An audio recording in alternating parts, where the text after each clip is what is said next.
Hello and welcome to another episode of Video Games to the Max. This is number 224, and I'm your host Sean Garman. Here with me, as always, Mr. Mark Morrison.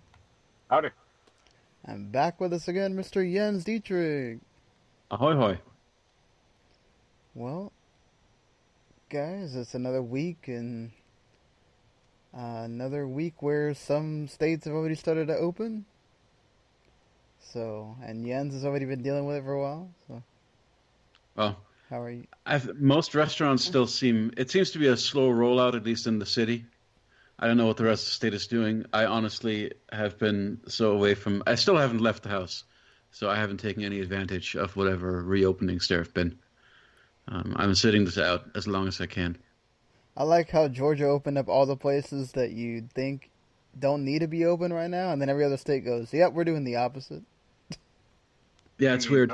Thing. Well, your Michigan governor is doing the exact opposite, right? She extended it to like May 28th. 15th. 15th? Okay. So yeah, I far. think it's Wisconsin because they had that plant breakout or whatever that extended it to like May 26th or something, and then a lot of places are 15. Maybe I'm just mixing up a couple of different news stories in my brain here. Mark's still dealing with the protesting people. So. Yeah, the idiots in the the state house or whatever. You're dealing with? Have you actually run into them? Oh no, God no. Because they're all rednecks who live up on the Upper Peninsula. Okay. It's crazy, like they're all showing up there with their guns and stuff, and you're like, what the hell? Because the guns are the only way you can fight a virus. Yeah, that virus don't give two craps about those guns, folks. Y'all keep going with that. But yeah, so we have a few more things that are obviously being affected by this virus, which is I guess we can start with the news this time. So it's Evo and Dota 2 International and the Fortnite World Cup have all been canceled due to COVID-19 concerns. I think Evo's actually having a digital event instead. And yeah, everything else is just kind of being canceled, and Dota International is most likely going to now happen in 2021 instead. Yep. I mean, not surprising really. But hey, You'll disagree when I say this, but the one silver lining to this whole thing, if it lasts long enough, is that football might get canceled this year. It's not. It'll happen without people in the stands. They've already said it. I think there's some soccer team or some football club in the UK who's thinking about adding like a CGI crowd to the stands. Wow, people that and insane. I'm just really hoping they use the technology from Forza Motorsport 5, that first Xbox One game, because it had such bad crowds that they just had the same four people copy and paste it over and over. That would be nuts, but I guess if that helps them, I guess be able to play better or whatever. It's the same guy with the red T-shirt and the hat. I guess he's here 800 million times. No, this is not a political podcast. No, it's not political. We're just. Yeah, I said red shirt and white hat. Yeah. Oh. So. No, definitely. I think they've already, I think, delayed the season. It's not going to start in September. Now it's going to start in October. But I think they'll find a way. I just can't imagine when you have a chance to just. I know baseball didn't actually technically start either. But. Yeah.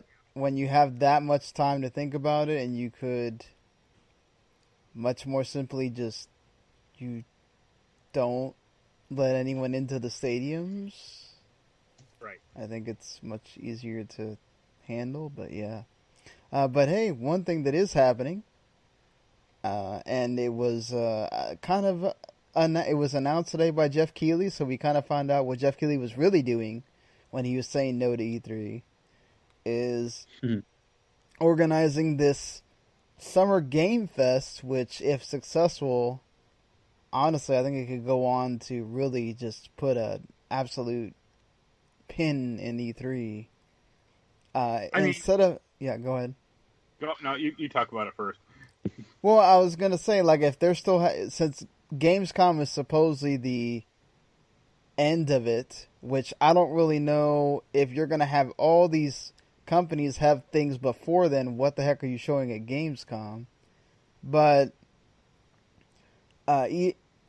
either way, so the whole point is that instead of having one event stretched over about 5 or 6 days, you have it stretched over the entire summer period, with at least one thing happening every week, if not multiple things happening every week, from May until September, or is it May until August? May until August. It's just a smart way of promoting these reveals that were probably just going to happen anyway, right? So this was good thinking on Jeff Keighley's part of, okay, there's companies are going to have to do their reveals. They're going to do streams. Let's get everybody together and brand it and promote them as kind of a series, right? Yeah, but I think what's also helpful here is you're not everybody trying to crunch and cram to make a demo for one event for one day. Instead, you have a 4-month timeline where you can already be pre-planning. Okay, how far along are we? Do we think we'll make it by June? No. How about July? How about August? I mean, you have a 4-month period to be able to kind of right. It's flexible. Like just mosey along and then complete it when you can, and then announce your event, and then you have it. So I think this is much better. And yes, it is technically just promoting a bunch of things that probably would have been a lot of it at E3 or just all done at Gamescom or whatever. But this is also better for the news cycle as well. Everybody kind of gets to have their own day or week. Right. It's flexible. It gives everyone space.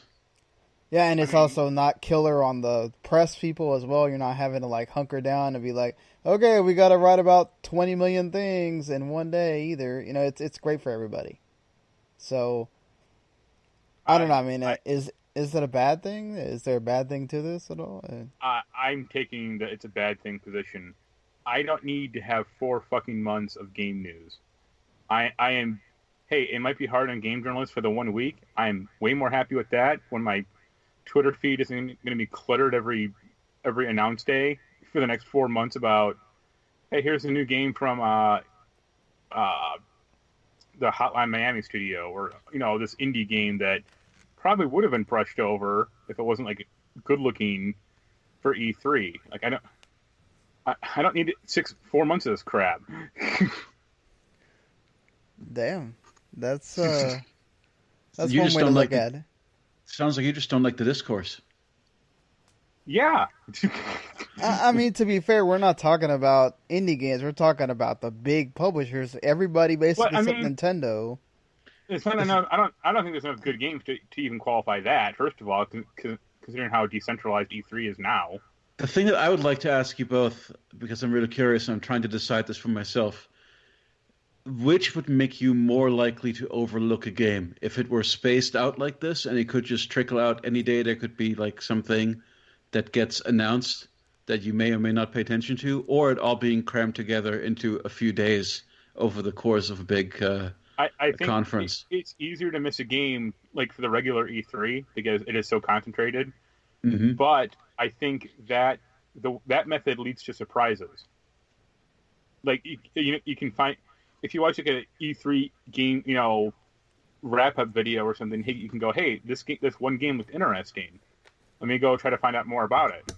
If every week there's some like one new game or 1 or 2 new games they talk about for the entire week, which is overkill, I think you just get bored of it or just ignore it after a while.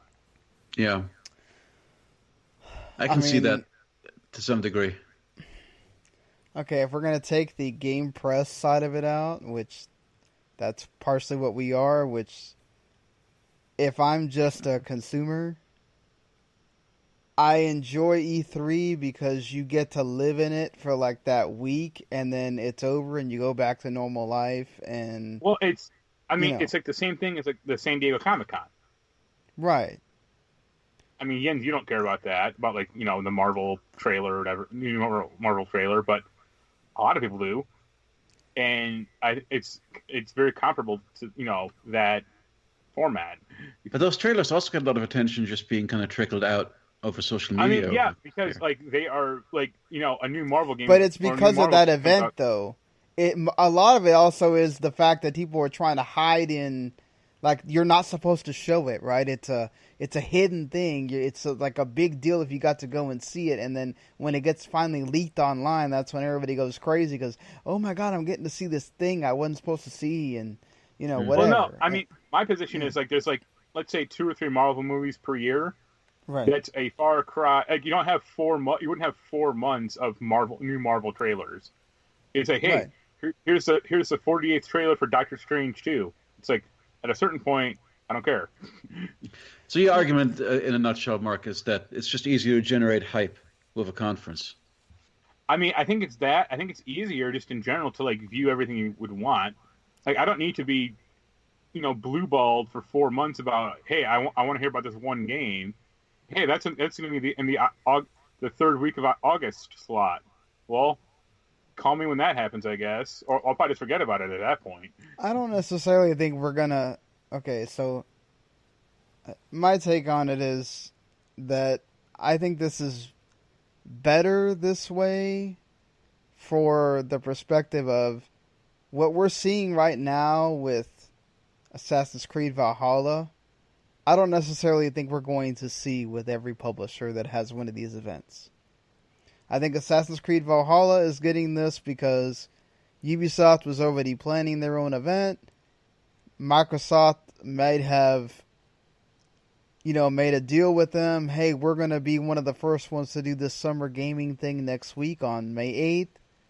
It's all third party related. You're one of the biggest third parties that is going to be on there. And Ubisoft said, oh, we'll go ahead and do a little teaser for our game, and then we'll do gameplay at your show. I don't think we're not going to have 2K and Bandai Namco and Square Enix and Warner Brothers all do exactly what you're saying, blue ball somebody into, oh, hey, in August, you're going to see a conference, and this big game you're waiting to hear about is going to be there. I think you're going to know, just like E3. I think it's going to be more like E3. You're going to know this company is doing this slot, and maybe they do a little bitty teaser, but I don't think you're getting like what you're getting with the Assassin's Creed game here, where you're getting hard teased to wait a week. It's not what they did in Assassin's Creed. Has not been a tease. It's been a disaster. Okay. Well, we'll talk about that. But honestly, I think from a games press perspective, this is great because what happens? This means guaranteed every week on this show we have something to talk about. There'll be content, sure. Yeah, So, I mean, to me, yeah. I don't know if I'm ready to concede that this is better than a traditional trade show, but obviously for the current times, this is basically as ideal a solution as you can have. Well, So, regardless of whether it's better or not to have this stuff spaced out, I mean, obviously you wouldn't release everything on the same day in this model. So, my other problem is like, didn't IGN or GameSpot already kind of announce this like a month ago? is that a problem? No, IGN is doing their own thing, which I don't know how that affects this. I mean, IGN. No offense to Jeff Keighley, IGN is way more cemented in the gaming landscape than Jeff Keighley. I mean, Yeah, but this is not like Jeff Keighley Presents. This is just called Summer Gaming Fest or whatever. you don't think he's going to be hosting it? He is hosting Yeah, it. he'll produce it and exactly. he'll host it. He'll introduce everything. He'll curate, I think is. And no offense to him, but like his gaming award shows aren't great, like for that stuff. Yeah, but I don't think we're talking about like. I mean, honestly, we don't know after the first Xbox One where all these slots are going to land, and if they're going to have days where you have a few one after the other, or is this all going to be everybody gets their own day or whatever? And we still don't know what's going to happen are we just getting little like, Nintendo Directs, and then Gamescom is still going to have the big press conference? I mean, that's what's going to weird is Gamescom is the end of this. What is going to be Gamescom now if all these other things are happening before then, but I don't know, because I mean, it's just one of those, like, I think we have to kind of see a few of these first. But I also wonder if, let's say Microsoft comes and like knocks it out of the park, right? And then Square Enix comes and has like a so-so event. The thing that helps with E3 is a lot of that kind of gets smoothed over, and you don't necessarily focus on, oh, Bandai Namco had these like 4 games and none of them. I'm sorry, I shouldn't point out Bandai Namco because they're very nice in working with us, but whatever. Blizzard has a event where they show a bunch of stuff that isn't really well received, and you talk about that, and you're talking about them in a bad way, whereas you hardly ever talk about them. Not Blizzard in instance, but let's say it's a different company. Like, they normally don't get press like that, and it doesn't turn out well for them. Like, yeah, you're taking the good with the bad with this kind of release cycle. So you can, try and get your good news extended and have your game be in the zeitgeist for a while, or you can be an embarrassment that is drawn out. That's another thing about E3 is like that. Let's say Ubisoft did have a bad press conference. Hey, by the next day, for people who forgot about it, because Nintendo have had theirs, or Sony will have had theirs. This, let's say Blizzard does have a bad, show, which is likely considering their games. It's going to be mocked for the next week. But it's going to be great if it's like a Mr. Coffee or a what's Mr. Caffeine? Like that kind of presentation mishap. Yeah, that'd be great. No, it'd be great if Max Headroom was hosting it instead. Oh, that'd be good. But if it's that sort of thing again, these there are certain E3s that were just extremely memeable. Yeah. Those sorts of things being in the zeitgeist longer would not necessarily be a problem for me. Yeah, I mean, like Mark said, Jeff Keighley is producing this, and he is going to curate content for the event, as well as host and produce pre- and post-show specials for some of these big reveals, He has an agenda. Like, I don't feel like E3 has an agenda, but theirs is fairly non-committal. I mean, just going to throw everything at the wall. Like, he clearly has certain game or certain companies that will pay him more for more access, and it's like, that's gross. I mean, he also has an agenda in that he really wants. Or, let's say he likes a game, he'll probably give it more airtime, but who knows if the game's gonna be good or not? Like, E3 just has, here are the 4 or 5 game companies, they can show whatever the hell they want. Like, go ahead. Well, yeah, I mean, you're also paying for that at E3 at a preposterous amount that, as Sony said, is getting increasingly more expensive to the point where, is it worth it for us to spend that kind of money? And I don't blame them. Whereas, okay, you're getting a digital event. Maybe Jeff Keighley's getting some money, but I don't think he's getting the kind of E3 money for curating this into a digital thing where they don't really need it,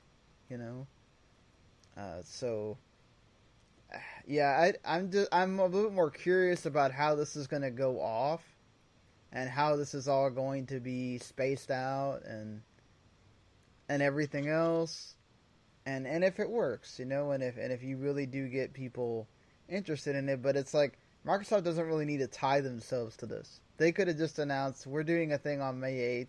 And honestly, I didn't know until it was in a news release that this was supposedly tied to it. I was like, oh, okay. Yeah. Okay.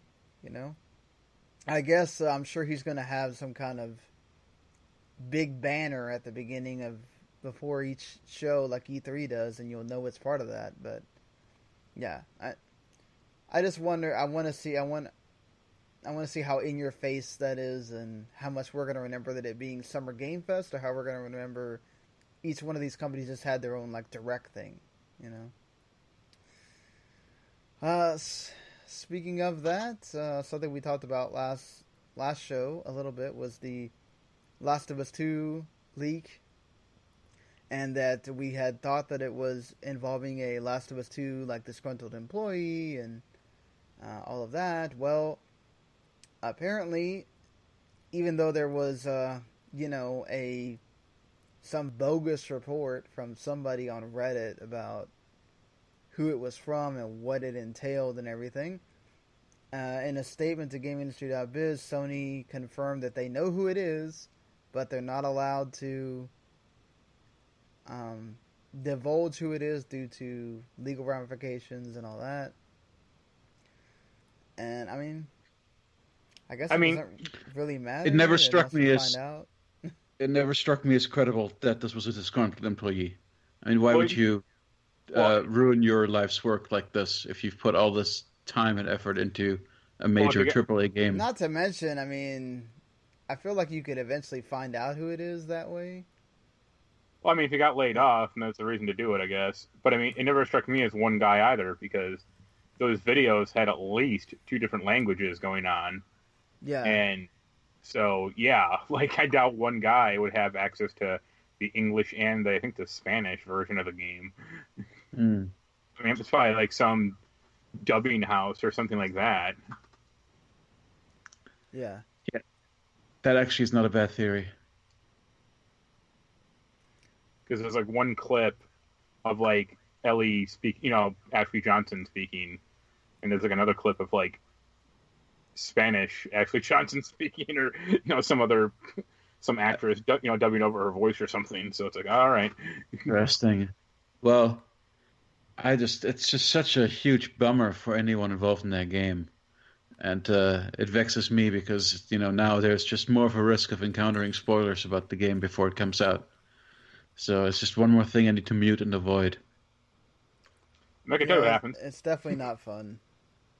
I know Randy he didn't even know what was going on. I was like, hey, you might want to go mute. Yeah, I joked with him about that last night. What did he say? Well, I mentioned I saw it, and then we were talking. He was like, I'm off Twitter until the game comes out. I was like, I could just tell you, and then he was like, if you do, I'll block you. So yeah, well, you're the one person who deliberately spoils himself on games, so yep, I'm trying for it not to happen. Yeah, I mean, if I know the game's coming and I gotta play it, I don't mind some of it, but yeah, I don't need to spoil myself months ahead. And the more I know I'm going to play the game, the less I want to know. If I'm already determined that I'm going to play it definitely, then why would I want to know anything about it up front? Yeah, totally makes sense. Why There's not a buying decision.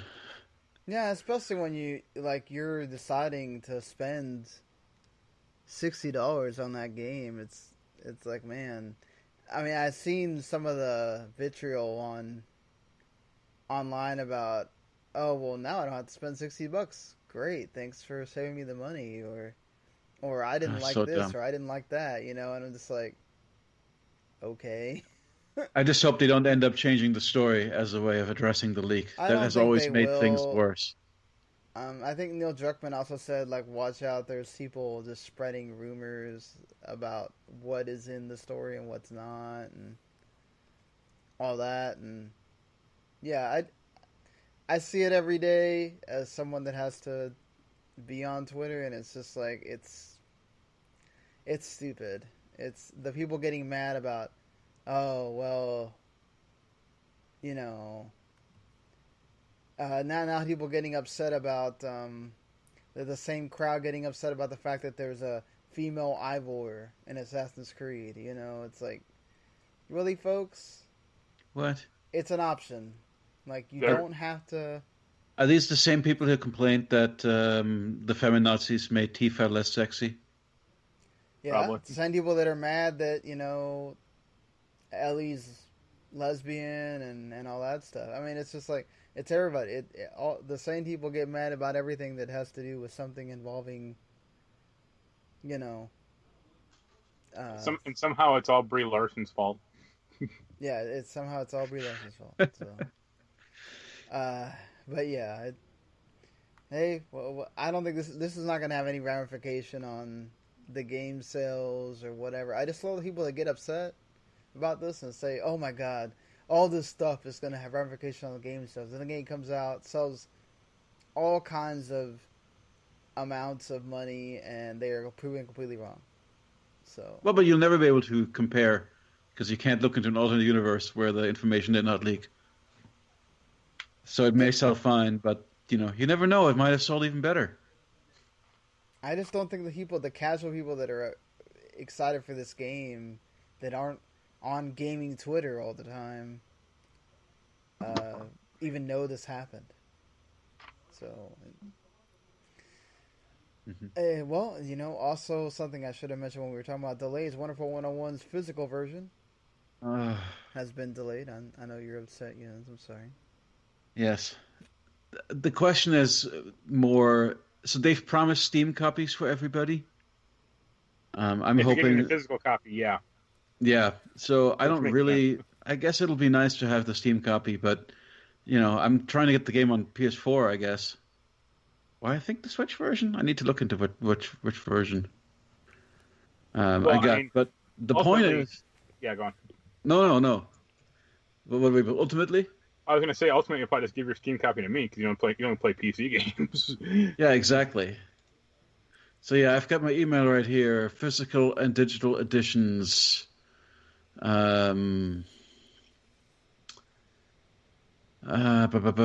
is codes for digital versions of Wonderful 101 Remastered will go out to backers who pledge the corresponding tier starting on May 7th. Due to the number of codes, it'll take some time for all backers to receive them. Blah, blah, blah, blah. In one of the earlier Kickstarter announcements, they specifically mentioned Steam. Yeah. So my question is, am I going to get a Steam code or am I going to get a PS4 or Switch code? I think you're getting a Steam code. Yeah. My other question is, will I get a code for the digital files of the soundtrack? Or is that something? Because it's supposed to come on like a USB stick, I think. I assume that's probably still delayed, or I doubt that. I mean, they could do it, but I got the vinyl. Not the vinyl. There's like a big CD box set here. Yeah, well, Bummer. Sorry, Jens. It's okay. Well, I'll just hold off on playing the game. I don't think I'll play the game on Steam. My computer will barely be able to run it. My computer is like a decade old now. Yeah. Yeah, my old computer is almost getting to that point. That's how I feel. Reggie Fils-Aimé is going to have his own gaming podcast. So there's another person that it's only gonna be a 7-episode podcast. So Harold Goldberg was actually one of the founders of the New York Video Games Critics Circle. He does some really good work. I think he just did something for Final Fantasy VII, or I don't know what. I just saw the tweet about it like today. I forgot now. But yeah, he's gonna be talking to Reggie, and so it should be a very interesting podcast. What he divulges? Does he talk about any secrets from Nintendo or any of his time there and all that? This is where he says there's been a Mother 3 official translation for the past 20 years, but they just don't want to put it out. Oh, I'm sure he'll be teasing that. Oh, also supposedly Dave the E3 Nintendo Direct, which people all of a sudden decided that was the most important thing in the world and had a heart attack and went crazy about. Like, people. There are other things going on in the world than the fact that the Nintendo Direct got delayed. Stop it. Should stop it. They were going to announce all the new Smash Brothers characters. Yeah, all in one Direct, too. That's exactly what's going to happen. I mean, look, I get it. Everybody's excited for that one. That's where a lot of the big stuff gets announced and everything. But there's been some E3 Nintendo Directs that have not been as memorable, so I wouldn't totally,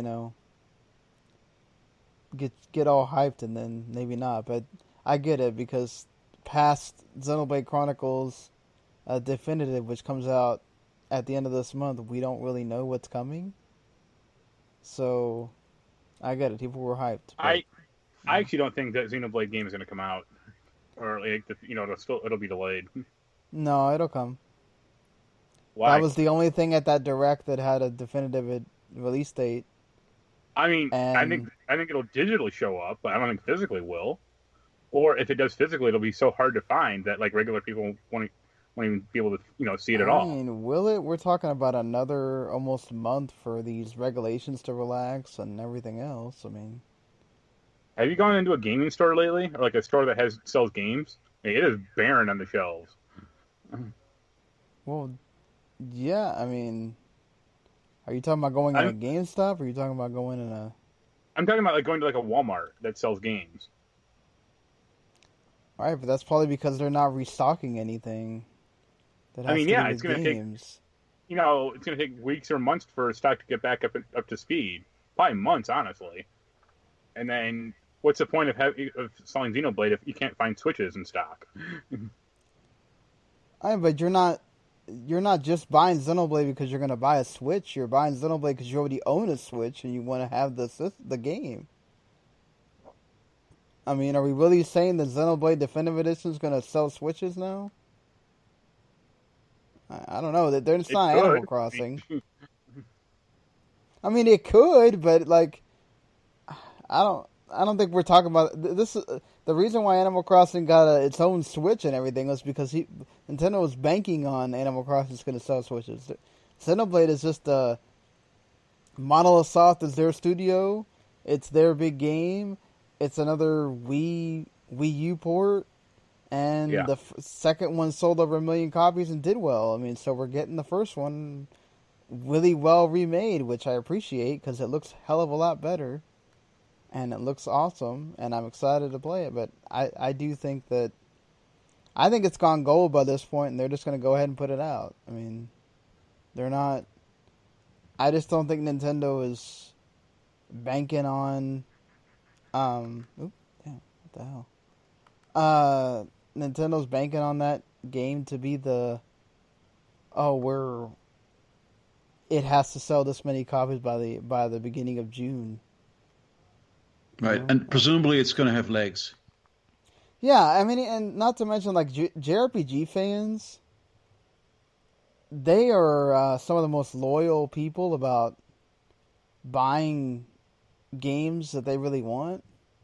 So, like, people made that whole joke about Tokyo Mirage Sessions, but a lot of that was because it was under shipped. About its first week, the original version sold more or whatever. Like, that's because that Nintendo didn't expect for that game to sell that much, so they didn't ship that many copies. But, well, also Nintendo has increasingly said that their digital sales are getting bigger and bigger all the time. So, I don't know. We'll see. This is the first game that's really being affected on Nintendo's end by the pandemic because Animal Crossing was right before it got crazy. So, yeah, I don't know. I feel like if it was going to be delayed, they would have announced something by now. Yeah, plus a lot of people probably also going to buy it digitally. I'm sure they're counting on that. I mean, that's kind of my point, is I think it'll sell way more digitally than physically. So, well, that's what I'm saying, though. Like, I don't think it's fine. Like... Nintendo doesn't have these deals with these retail companies like they do, like Sony has for Last of Us, that they needed the retail copies to come or you were going to have backlash. I mean, it's like, like we never heard any... The only reason they're delaying Ghost of Tsushima is because they don't want it to come out a week after Last of Us. Because we never heard that about, we got to delay Ghost because we don't want it to come out with the problem about only being digital, or whatever. So I just don't think Nintendo. I don't. If we were talking about a Mario or a Zelda, I would agree. But yeah, we'll see how that goes. Maybe Mark winds up being right by the time we get to the end of May. Who knows? We still have to hope that we don't see resurgences in cases after people start reopening up more things. Yeah, that's going to be a big determinant in what happens with a lot of this late year stuff. Yeah, exactly. Exactly. That will be the biggest determinant. And especially because it seems like it has definitely affected when we're getting Assassin's Creed Valhalla, because for the longest time, Assassin's Creed games have come out either at the end of October or towards sometime in October, basically. And now this is coming out holiday 2020. I would have totally agreed with Mark that this was a disaster of a reveal if they had only shown basically the art director drawing the cover art. The 8-hour sketch. Yeah, that was something else. I stopped watching after like the first 10 minutes. I was like, yep, this is cool if you're an art person. This is not cool if you're waiting for something to get revealed. And then they showed the trailer, which Mark then revealed to me that apparently he does not like game reveals because of them being CG trailers, I guess. Yeah. Was this a CG trailer? Yeah. I mean, it wasn't like super. I mean, it felt like there was some of that in the engine, but I think it was more trying to show off, I guess, what. I will fully admit I know nothing about this. I did not see this reveal at all. So I'm really curious. What was so ridiculous about it? They spent 6 minutes on an art director? No. Okay, that was different. The first day, they spent 8 hours. The director was like sketching the box art or some vista or something. Yeah.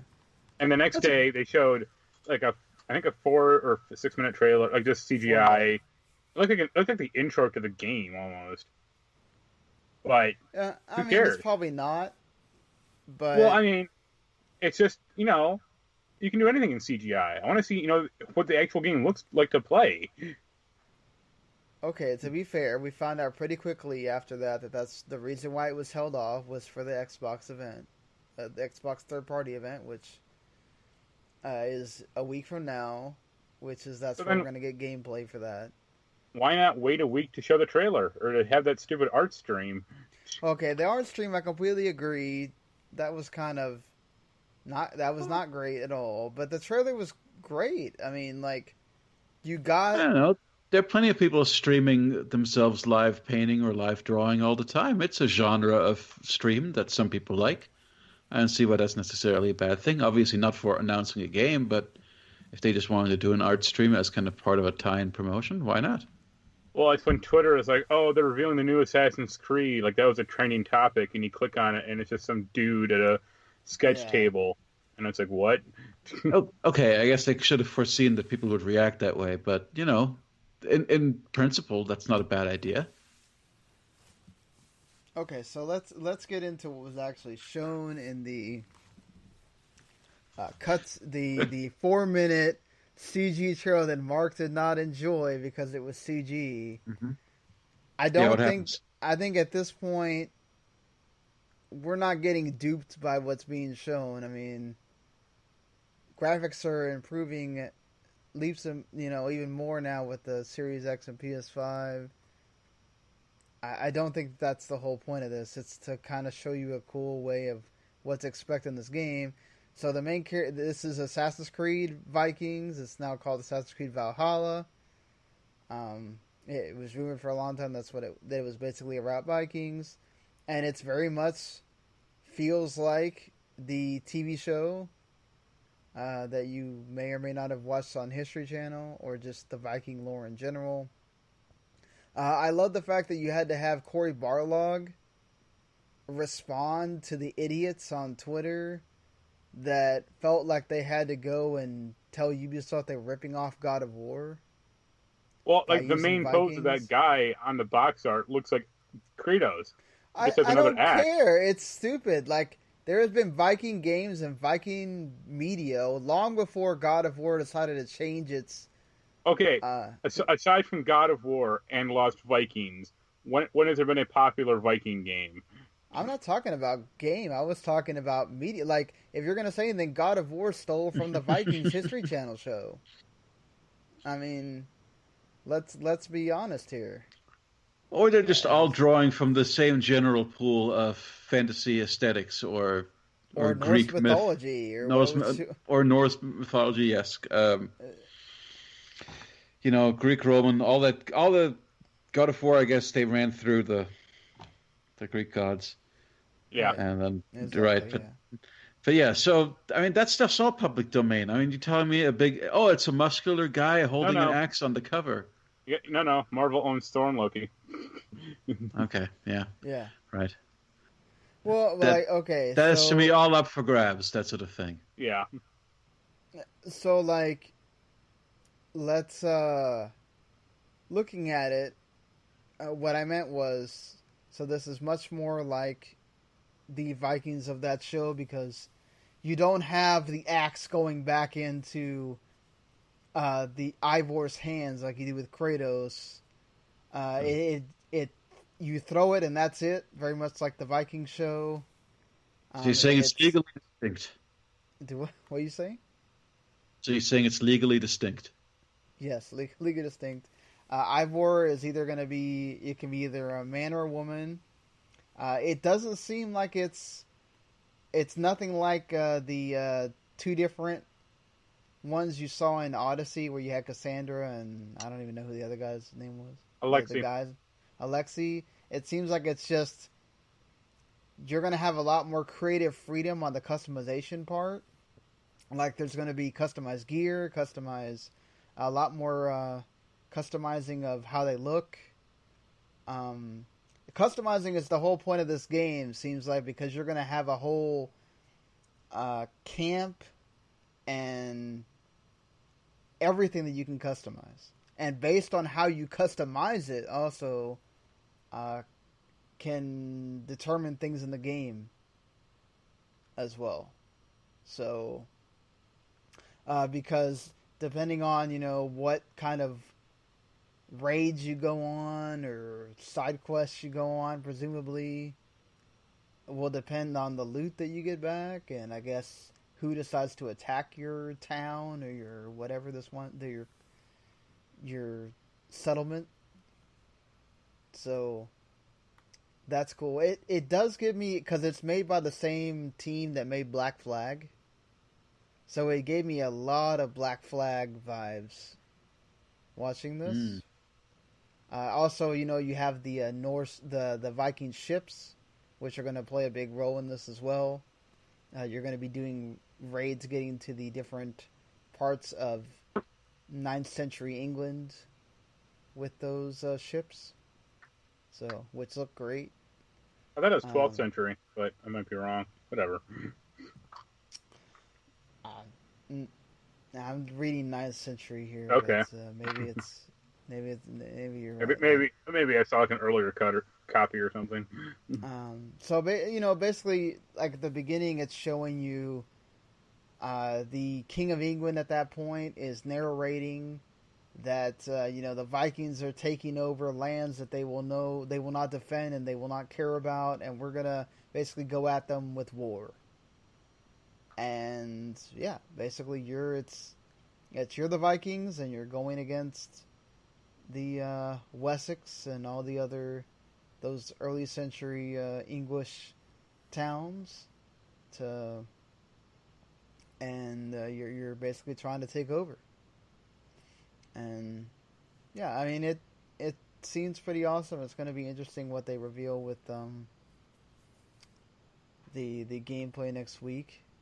But aside from the fact that it was CG that you didn't like, Mark, is there something that was revealed either in print or in the trailer that you were like, oh, and seems interesting, I'm into that? No. No? Why not? Because it's going to follow the same template as the last few games. Like, I don't care about customization. Like, I honestly don't care what my character looks like in general in games. Period. I want the gear to be useful. I care more about it being effective than it looking cool. And as far as like the doing certain side missions or doing certain raids or something, people in those games like me do everything. That ultimately doesn't matter. It's not like you're going to close one of the avenues off. Like those games, nothing ever gets closed off. Fair enough. Yeah, I mean, the story might be good, but I mean that's probably why I will play it. But I doubt the gameplay will be radically different. Yeah, I haven't played the last iteration of what Assassin's Creed is, so I don't know. But if it's the Black Flag team, Black Flag is kind of one of the last ones that I liked and played, so... I mean, maybe? Black Flag, honestly, was like the start of those games getting too big. That's true, but Odyssey... if they further moved away from the stealth stuff in Black Flag, which I thought was the worst stuff in Black Flag, then maybe this could be a cool Assassin's Creed game. I always like the sea battles. Yeah. I don't know. Yeah. It's funny how, like, there's only, like, 2 sea battles in, I think, Odyssey. The thought of going up against all those historical figures is neat, as per usual with Assassin's Creed, but this is just a good era. Yeah, I kind of think... Who's going to be your Leonardo da Vinci or your Q? Yeah, that's a really good question. I was just kind of going to make the point that this is kind of what Kingdom Hearts is to Disney characters. It's Assassin's Creed to historical figures. Oh, Syndicate got like really crazy about that. It's really funny. Yeah, I mean, it seems like their biggest things seem to be the things Mark doesn't like with this. Is like a lot of customization of your settlement, of your gear, of your character, of your whether it's male or female. I mean, it's basically they turned it into Far Cry, and it's like you already have Far Cry. Like you don't need to turn. Assassin's Creed used to be its own separate thing. I'm not crazy about maintaining a settlement either. It's giving me flashbacks to Fallout 4, where it's throwing all that build your town back up stuff at you in the beginning. Terrible in that game. Of course, it turns out to be totally optional, but the first impression is like, what is this? Here's like the reason I don't like customization is like look at like Ezio from AC2. I mean, he changed outfits. He had alternate outfits, but he had like a kind of a main outfit, like the white hooded thing. If you just have some dude who you can slap a bunch of parts on, he has no agency or character within the story. I like a good creative character, and you can do it so that they have personality and a voice. It's not like that's impossible to do. I mean, I don't know how there's people who seem to love Assassin's Creed Odyssey exactly for that. Well, yeah, because they like it because the female character was written really well, but the male character sucked ass. Oh, so the female character. It's what to do with Shepard as well. Well, no, because in Odyssey, like there was like a big story difference between the two characters. It wasn't like Mass Effect. Oh, interesting. Yeah, this is more like exactly like that, like Mass Effect. Like it feels like you're gonna have your male Ivor and your female Ivor, and then you just pick which gender you want. It's not. Doesn't feel like it's a. If they do a multiplayer co-op expansion or version, I want it to be called Assassin's Creed Valhalla.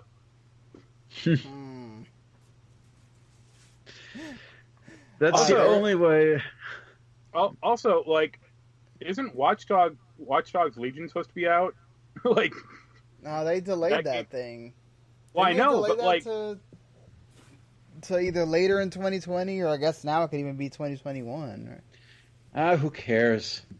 Yeah, Ubisoft basically. Oh, you know why they haven't announced anything? Because Ubisoft basically said that it depends on whether the next gen consoles come out. They'll just delay everything.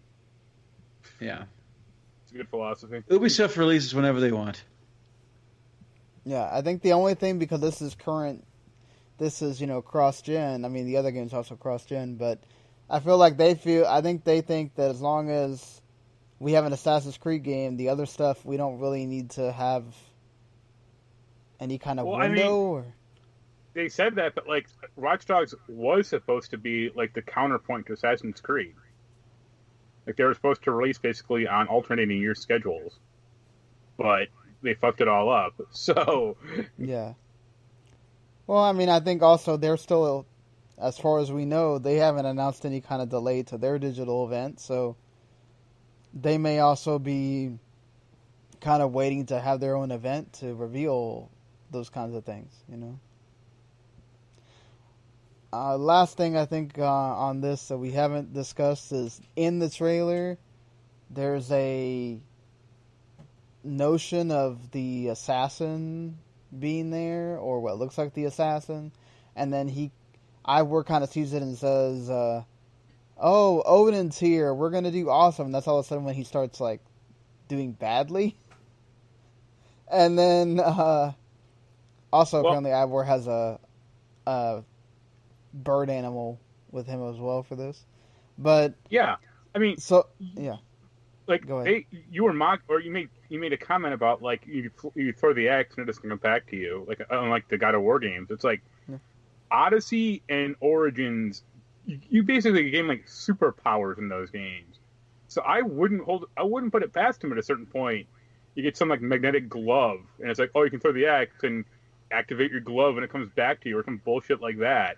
Like in like Odyssey, you can like literally like cloak yourself. You know, just turn invisible, and it's like, what?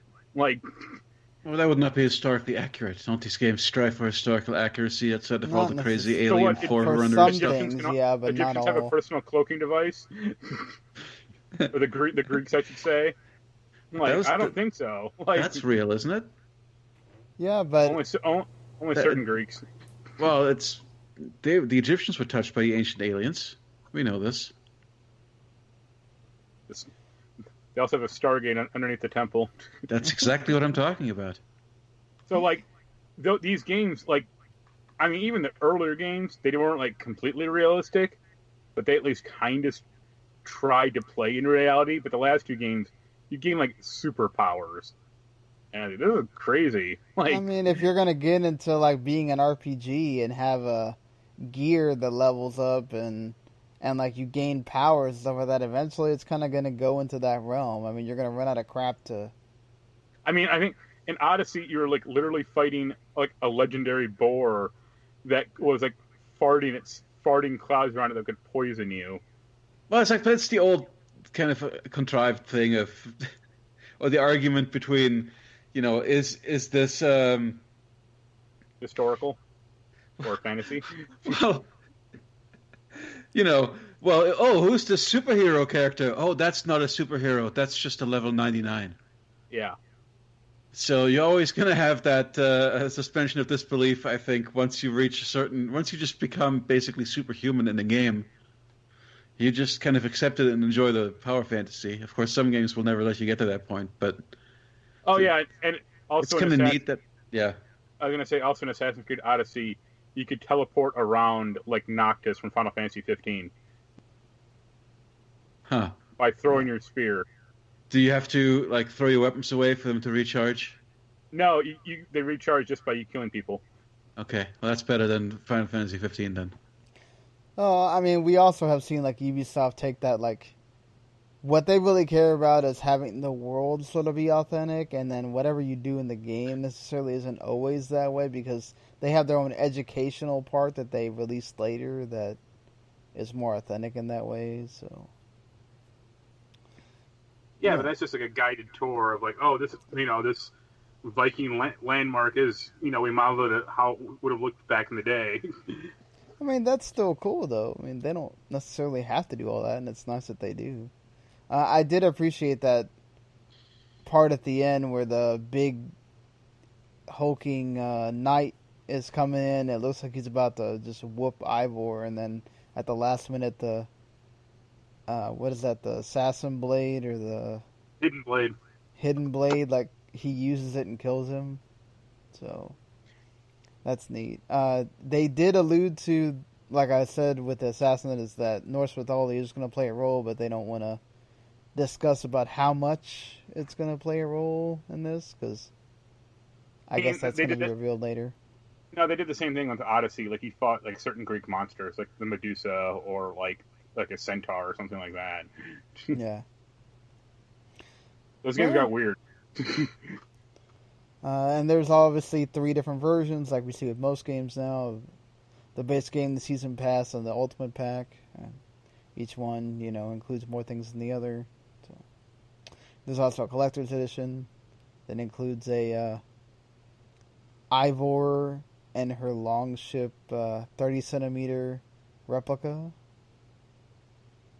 a collector's case, a steel book, a Viking statuette of Ivor with his raven and Dane axe, parts of the soundtrack, and lithographs. I like his specificity there. Yeah, I mean that's what it's in there. It says so. Parts. So there you go. There's what we know about Assassin's Creed Valhalla, and we're gonna rank our best Assassin's Creed games at the end of the show. So there's more Assassin's Creed tie-in if you're an Assassin's Creed person. Like, I've learned to like a bit more of Assassin's Creed doing these shows with Mark, because I was never I like the historical aspect of Assassin's Creed, but it wasn't always my jam. I was much more a Prince of Persia person. So, but yeah. I bet after the first Prince of Persia, that series fell away. Oh yeah, it became a much different game. It became much more actiony. I've only played the 2008 reboot one. Yeah, that was good. It was okay. It was okay. Yeah. But like the 2003, I think Prince of Persia was really good, and then the second one, it was like they turned it into like death metal or like new metal, and it's like, what the fuck is going on?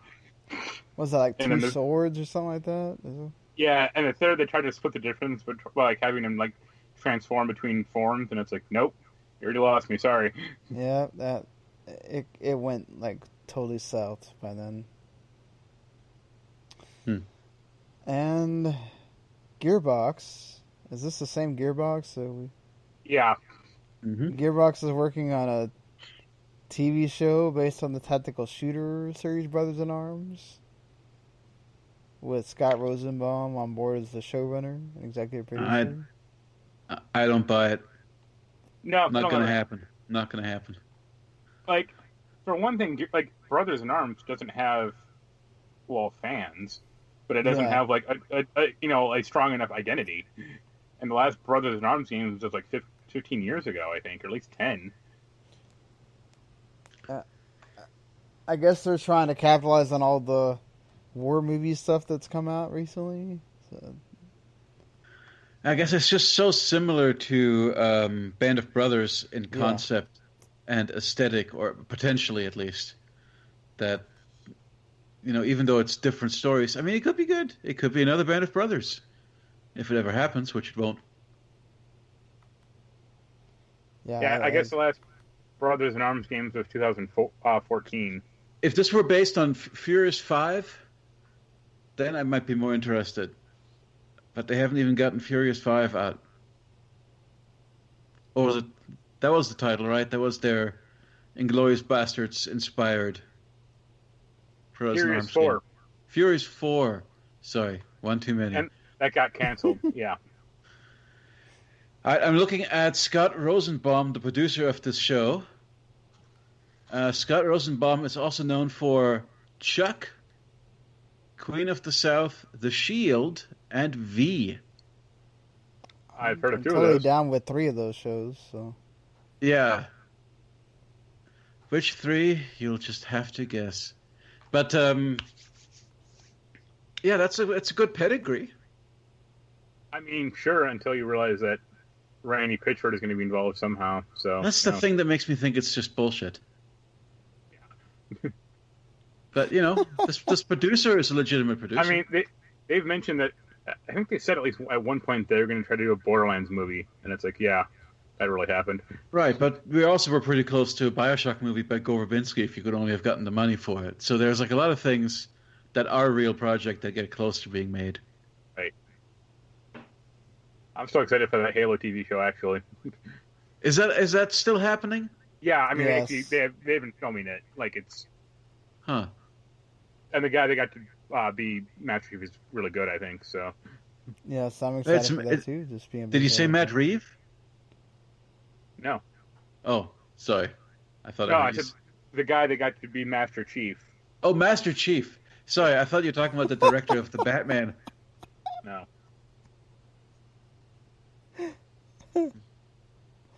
Oh man. I Okay. think Well. The guy playing Master Chief is Pablo Schreiber. Huh. The Yeah. name rings a bell. I think he's like Lee Schreiber's half brother, and he was in The Wire and other stuff. Probably haven't seen. Yeah.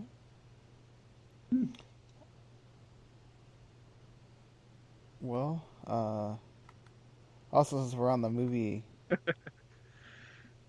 since we're on the Spider-Man apparently has a official universe, Spider-Man universe of characters. Really? We couldn't think of anything else.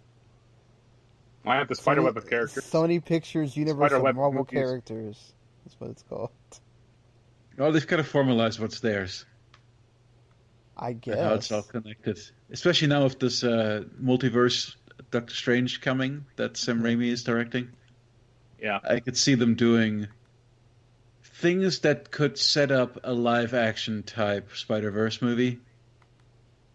So who knows if they're going that direction. But you remember there being rumors about, like, Tobey Maguire might come back as alternate Spider-Man from Sam Raimi universe. Kind of like the oh god, what's the animated one that was Spider-Verse. awesome? The Spider-Verse, yes. Yeah. Wait, Exactly. you just mentioned. Yeah, exactly like that. Well, to be fair, I've been having brain farts all night as well. I mean, that'd be But- funny. Yeah, so I can understand why they might want to. I guess it is kind of lame, I suppose. In a, why do you need this as a piece of corporate PR Because they have sense? to keep Spider-Man going, or else they lose the license. Well, I mean, obviously they are obligated to make Spider-Man stuff all the time, but that is the kind of curse that is the kind of thing that you want to be cursed with.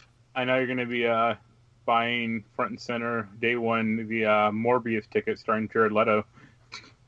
Yeah, so exactly. This is how would the average person know that Morbius ties into the greater Marvel universe now, if not for some sort of a legend or summary document.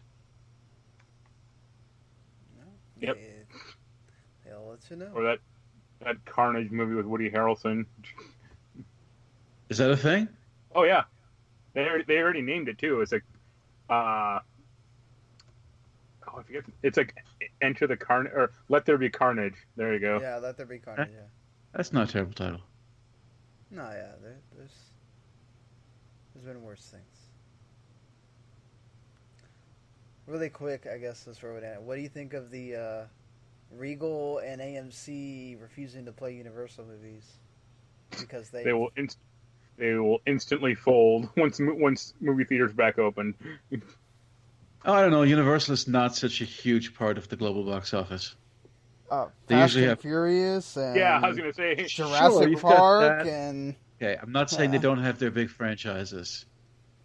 I mean But Disney's they're- doing this too. Are you going to tell them that you're not going to show their movies? I mean, That's true. It is That'd a be little funny. weird. Though I guess Disney hasn't shown... Well, I guess they did in a way. Artemis Fowl movie. Onward was kind of a first release movie. Well, that Artemis Fowl movie is hitting Disney Plus. It's not going to the theaters anymore. yeah, I mean Okay. Disney did say like stuff that's like smaller. They're going to just put it straight on Disney Like- Plus now. Like they're not going to show the Fast and Furious 9, like on video on demand. But like Right, smaller that's a movies, movie. like Scoob or crap like that, or that Trolls movie. Yeah, who cares? I was excited. I was kind of wanting to see Scoob, but that's just me. Scooby Doo version. After like the 9th version of Scooby Doo, I've kind of lost interest. Yeah, if it doesn't have Linda Cardellini, Mark doesn't care. There's more things in life. Yeah, but I wonder if things like that Hercules movie that's now, I guess, the next live action Disney movie. Do we get some of those? Just go straight to like Lady and the no, Tramp? because that's not been made yet. Like, Well, no, that's what I'm saying. Is like how much do they consider smaller movie that like some of these live action things that maybe don't have a huge following. I think Like there's a temporary Mulan. thing. Yeah. yeah, I think Milan's going to play in theaters. Well, Mulan And- will. I'd say. Yeah, and I don't think, like Mark said, it's going to be on hold. Yeah. So they're going to pick this back up once normalcy has been somewhat restored. I think this is just a temporary thing with stuff that was already in production or almost ready for release. I Yeah, mean, like, I get it. Like, they're scared of how Trolls made a bunch of money, and they're scared that other companies will decide to just go straight to digital as well and just forego the theater or whatever. But it's like, I don't think that's going to happen. And I really view it as analogous to like the car situation, like buying a Tesla. Like, it is much better to just buy a Tesla online, or just go into a store and say, "Hey, I just want to buy this," instead of dealing with some fucking car dealership. Like, if I could just watch new movies at home, I would do it. I'm not married to the theater going process. yeah, but obviously the movie theaters that need you to go to the movie theater But want you to. they need me. I don't need them. And if they are married, like, that's the same reason like CDs barely exist anymore, because people moving onto iTunes or Spotify, Yeah, true. or new technology like records. Mark, you're on thin ice. CDs are still the best medium for music distribution. How do you feel, Jens, as a movie person? Or I guess older movie person. I am severely alienated by the movie-going experience, at least in this state. People are very rude. People will talk or hoot and holler during a movie. They will use their phones. It is supremely irritating to me, and I have long... I was already barely going to the movies anymore, except for really important big releases like Dolittle Cats. or Cats. Yeah. So,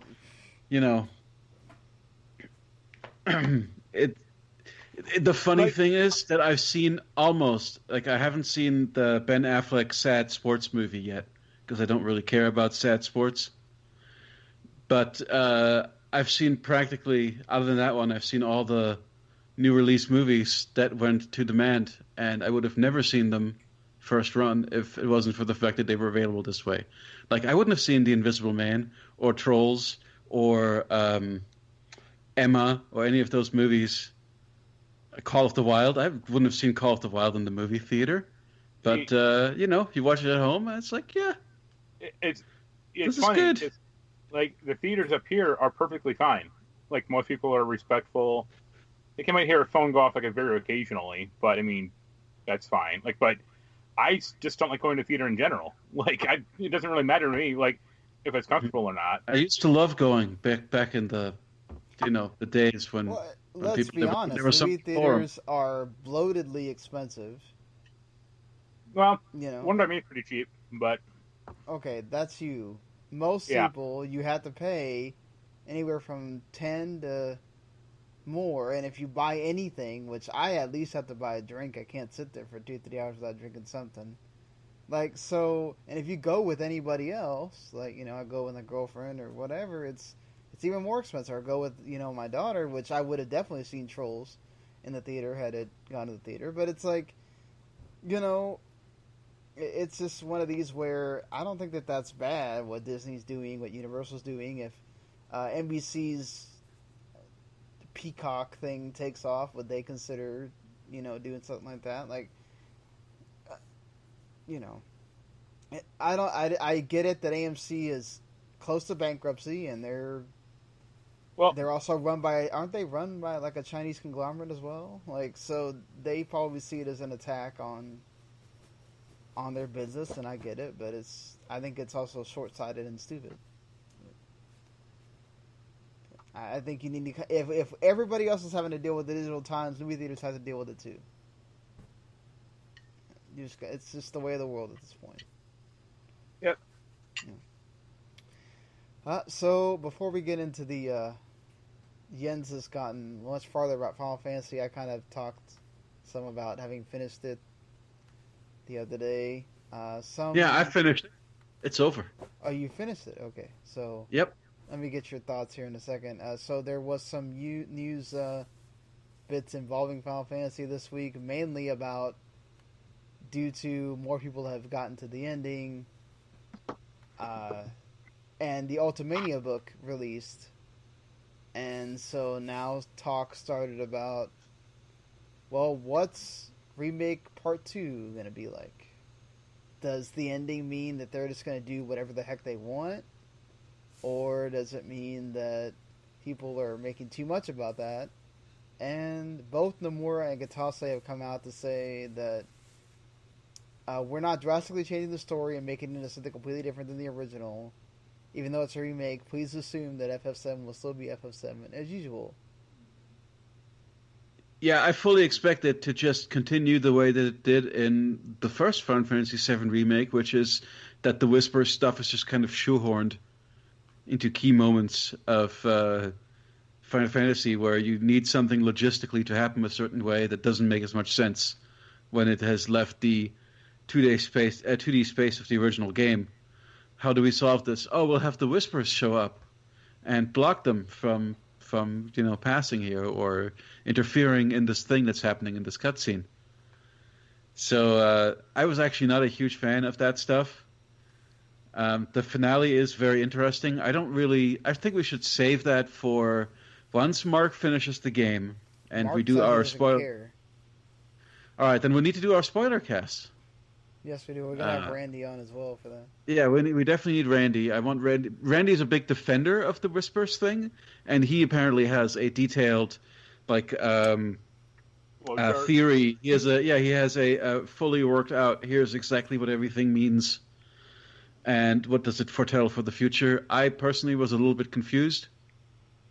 I wasn't sure what it meant exactly, but apparently it ties into the greater.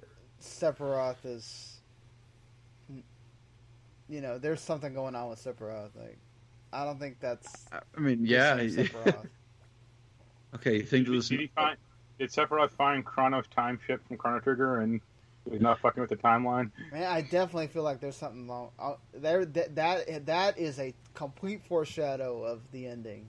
That is a if you don't think that there's multiple timelines in this thing now. Are we saying? Okay. Also, I hope that when Sephiroth stabs Aerith in the temple, that Cloud or someone just casts a Phoenix down on her and picks her back up again. Well, this is always a thing with these kinds of games. Why don't they use a Phoenix down in the cutscenes? Why do you only ever die when you get shot in a cutscene in Yakuza? Yep. These are just things that we accept. Yeah, I mean.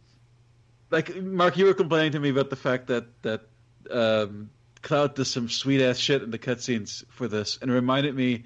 I remember somebody, I think it was on Giant Bomb, even complaining about the fact that Raiden was way more energetic and actiony and active in the cutscenes than anything that you could actually play.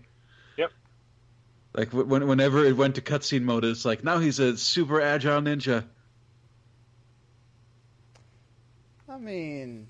He's still pretty awesome in the game. That's but always been the case, though. Oh, Cloud is great. I mean, this is a really great version of Cloud. I loved everything about the characters all the way through. I thought it was very emotional. I came close to tears a few times. I agree. Yep, it was a grand epic. It was basically everything that I would ever want from a Final Fantasy. I mean, as good as you could possibly make it, honestly. But the stuff that they tacked on to me, I had a similar feeling about it as I had about in The Two Towers, where basically Peter Jackson slightly extends the story by having him go back to Osgiliath. Yeah. And it's completely pointless and doesn't. And if you actually look at the Middle Earth map that are in the old Tolkien books, you look at that and you're like, this is a crazy detour that they're taking just so they can go to Osgiliath. It makes no sense geographically. but it has to exist in order to give that movie an ending. So, he had to have some kind of a climactic decision there. Right. So that's what this feels like to me, where, it's got to tell you that, okay, you're still getting what you're expecting, but with a twist that is going to get you hooked for those who already know the story or who are going to play regular Final Fantasy VII now. That's what I definitely felt like at the end of this was they really want you to go play Final Fantasy VII, the original, just to see if any of that stuff actually happened or just to, so you can get a refresher so when the part 2 comes out, you kind of already know. And then, and I don't think that's bad, right? Like, that exists and they put it out on everything so you can buy it on whatever system you want. But, yeah, I definitely feel like they are setting up some things that definitely are going to wind up not being as crazy as we think, and then some things that are going to be, how do you explain this? How do you explain this? I do think if you're going to put Sephiroth and, this part of the story, which he wasn't until you get to the end where that's the first, sorry, spoilers if people haven't played Final Fantasy VII. It's a freaking 23-year-old game at this point. And it's not really a spoiler. Sephiroth doesn't really show up until you get to the Shinra building. You don't know who Sephiroth is at all. He's not mentioned until you get there. That's the first time he shows up. Yeah, he wasn't your mentor when you were a child soldier. Right. So, I mean, well, he kind of was, except you don't find out until later. So, like, oh, sorry. I will edit this out. Well, no, you find out. I mean, I'm guessing that's where the story's going to start for part 2. Is they're going to start in that scene where they go to Nibelheim, which gets alluded to in parts of the story, right? Where Tifa's wearing the cowboy outfit. So, like, I think definitely they should have explained a little bit about who Sephiroth is for people who don't know who he is or who have not played the game at all, the original game. So, I mean, I get it. They want you to go play the original game, but some people are not going to do that because unless you play with the PC mods, which that's not most people, you're not going to get it to look better than the original 7 does. And that's going to be a deterrent for a lot of people. The reason why they're playing it this way is because it doesn't look like PS1 graphics Final Fantasy VII. So I think they could have done a lot better job of explaining a little bit of who Sephiroth is. Because that's kind of what happens right at the end of this end of the section where this game ends. That next scene is like, isn't it where like Cloud pulls you into a hotel and explains everything before you start going on the world map and all that stuff? Like, the first town you go to, or whatever, after you get on the world map. Like, so, I'm not saying that they needed to add that cutscene in now or whatever, but they could have done something to explain, here's who this dude is. Or I don't know. They barely do that in the original game. Well, it's good to have a mystery going on that, again, can keep you hooked for the next game. I mean, you don't have to explain everything. We know enough about him. We know enough about his past with Cloud and whatnot. Right. So, learning more about him is a hook. I don't necessarily mind the whispers so much because, like, they just kind of either delay the inevitable or make sure what's supposed to happen happens, right? Like, that's their whole point. Yeah, they're arbiters of fate, which it's not a concept that I generally enjoy in fiction. Yeah, that's where I got into the whole, like, well, Nomura definitely put its Kingdom Hearts clause in here. Well, yeah. There's just so many comic stories and stuff where there is just like, oh, there's an observer race that makes sure that the things that are supposed to happen the way they do. Or even Discworld did that with the Time Monks. Mm-hmm. So, I don't know. I'm not hugely fond of that. And particular so, trope. anything? Are you gonna try to play it on hard mode, or is that it for you? Or Oh no, this is it. I might grind it out to get the characters to level 50, yeah, and I might try and milk a couple more trophies out of it. But I don't think I'm going to play it on hard. I thought it was plenty challenging on medium for me, because I guess I'm a wimp now. But also, hard mode just sounds hard. I don't know. Yeah, it sounds like something that I don't have the time or energy for at the moment. Even if there's cool stuff about it, like that there's new attacks apparently that you don't see in the regular game. You know, some of the Yeah. big bosses behave totally differently now, apparently. So that stuff's cool, and I would like to see it, but I just don't see myself making that investment. I've You got can to play always watch a Sakura. playthrough on hard. That's true. I got to play Sakura Wars. That's where my focus is now.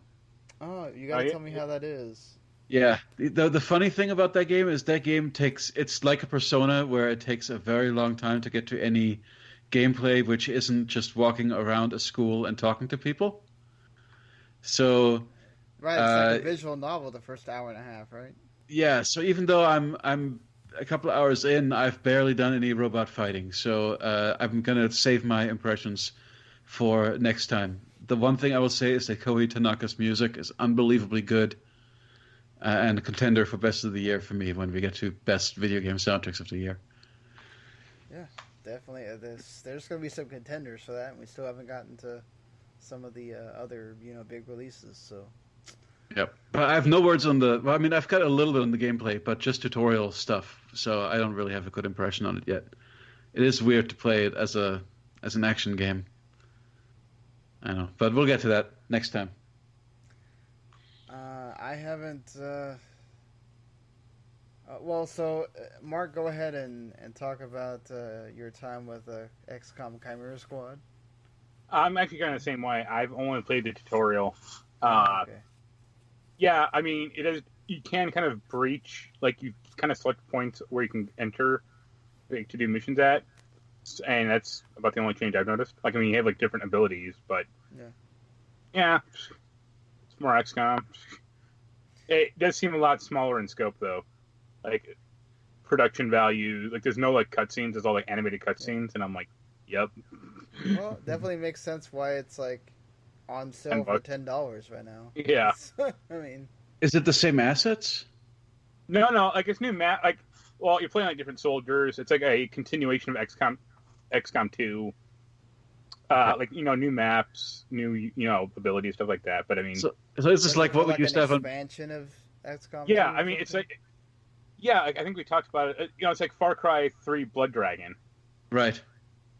A $20 to $30 expansion that you can run on its own. Yeah.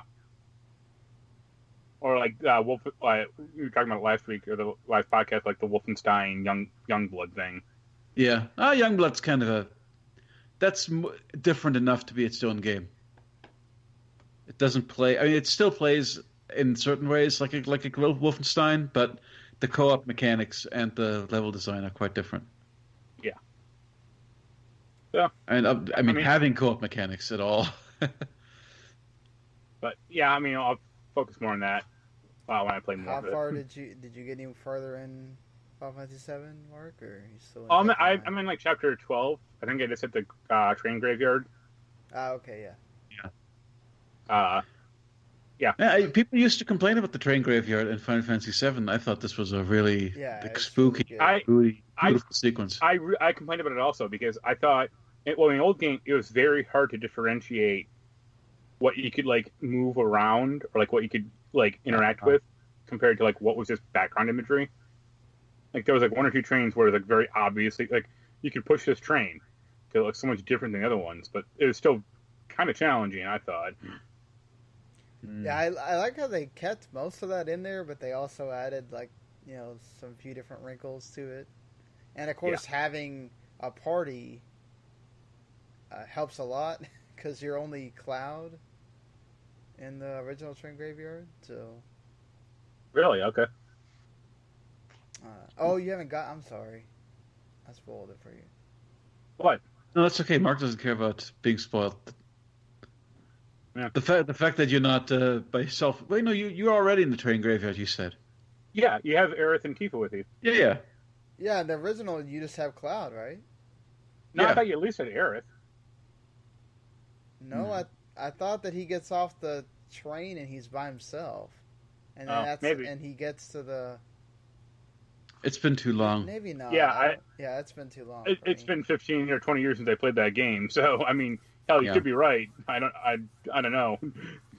I will say I I just love remember I love the two bosses in the Train Graveyard for remake. Those are really good. Yeah. The bosses in And general the are very music, satisfying. oh my god, some of the music for that in that Oh. area is awesome. But yeah. Well, before we get off this track, one thing I forgot to mention earlier.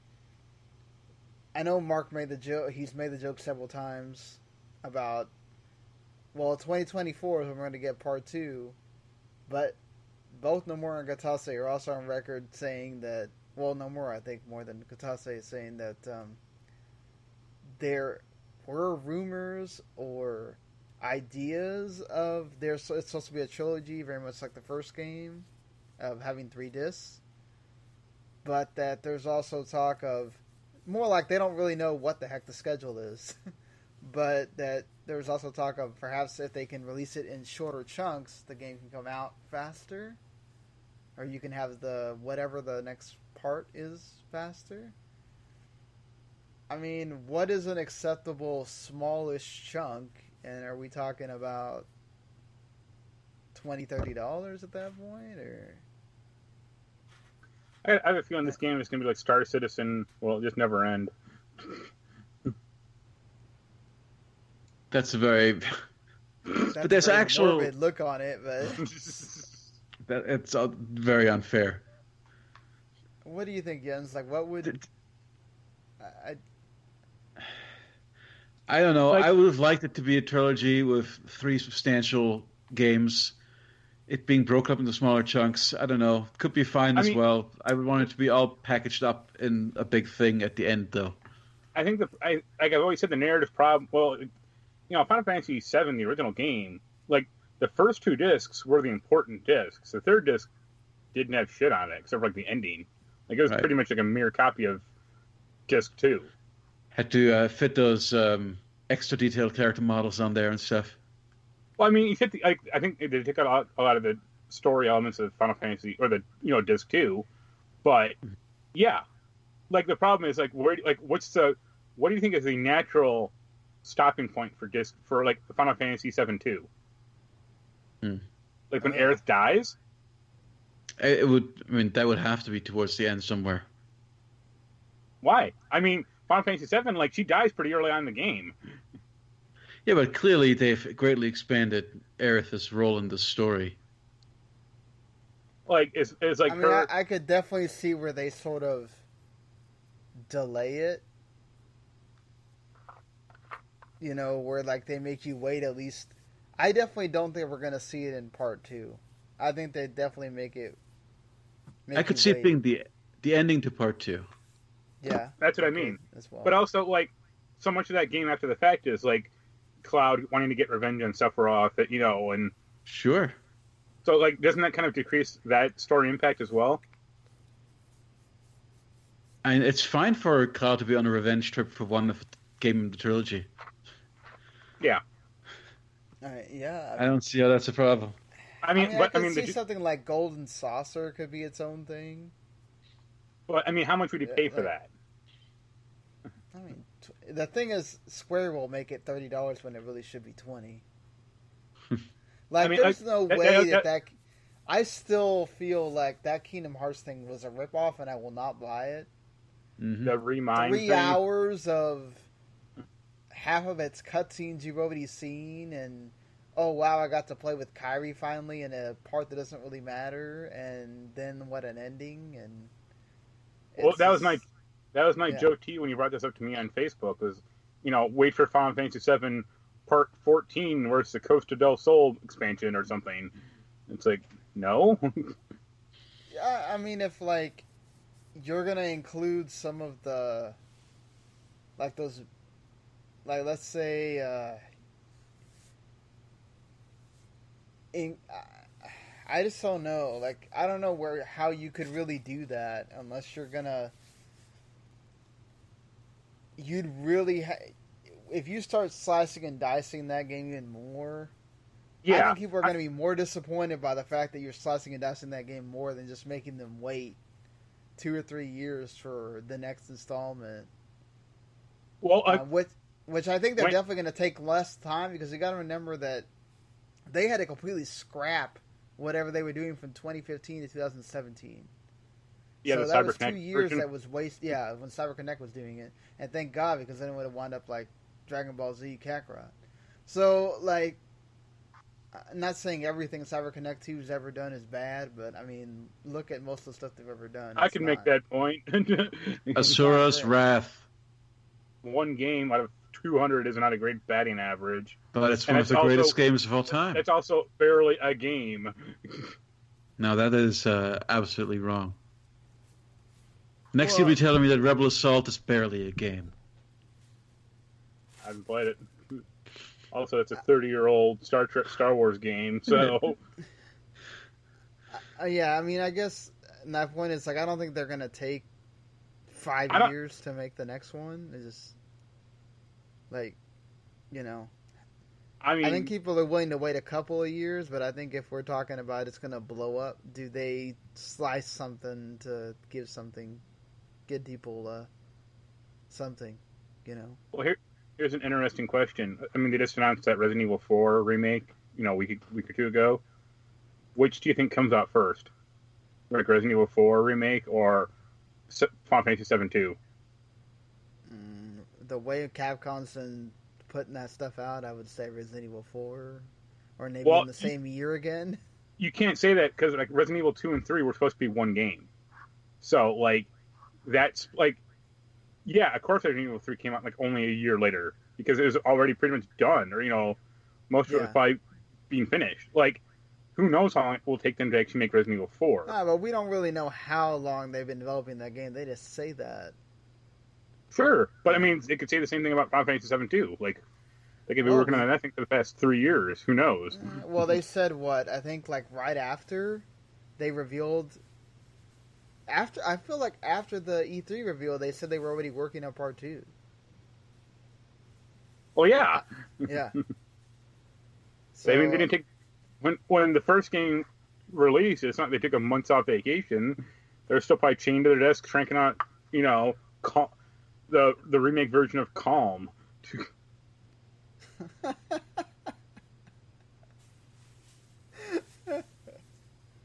But yeah, I don't know. I really don't want to see them go that way because that's what I was scared of. Is we'd start seeing these like small DLC releases, and then it'd be like almost impossible to start putting them all together, and you would have people start waiting until.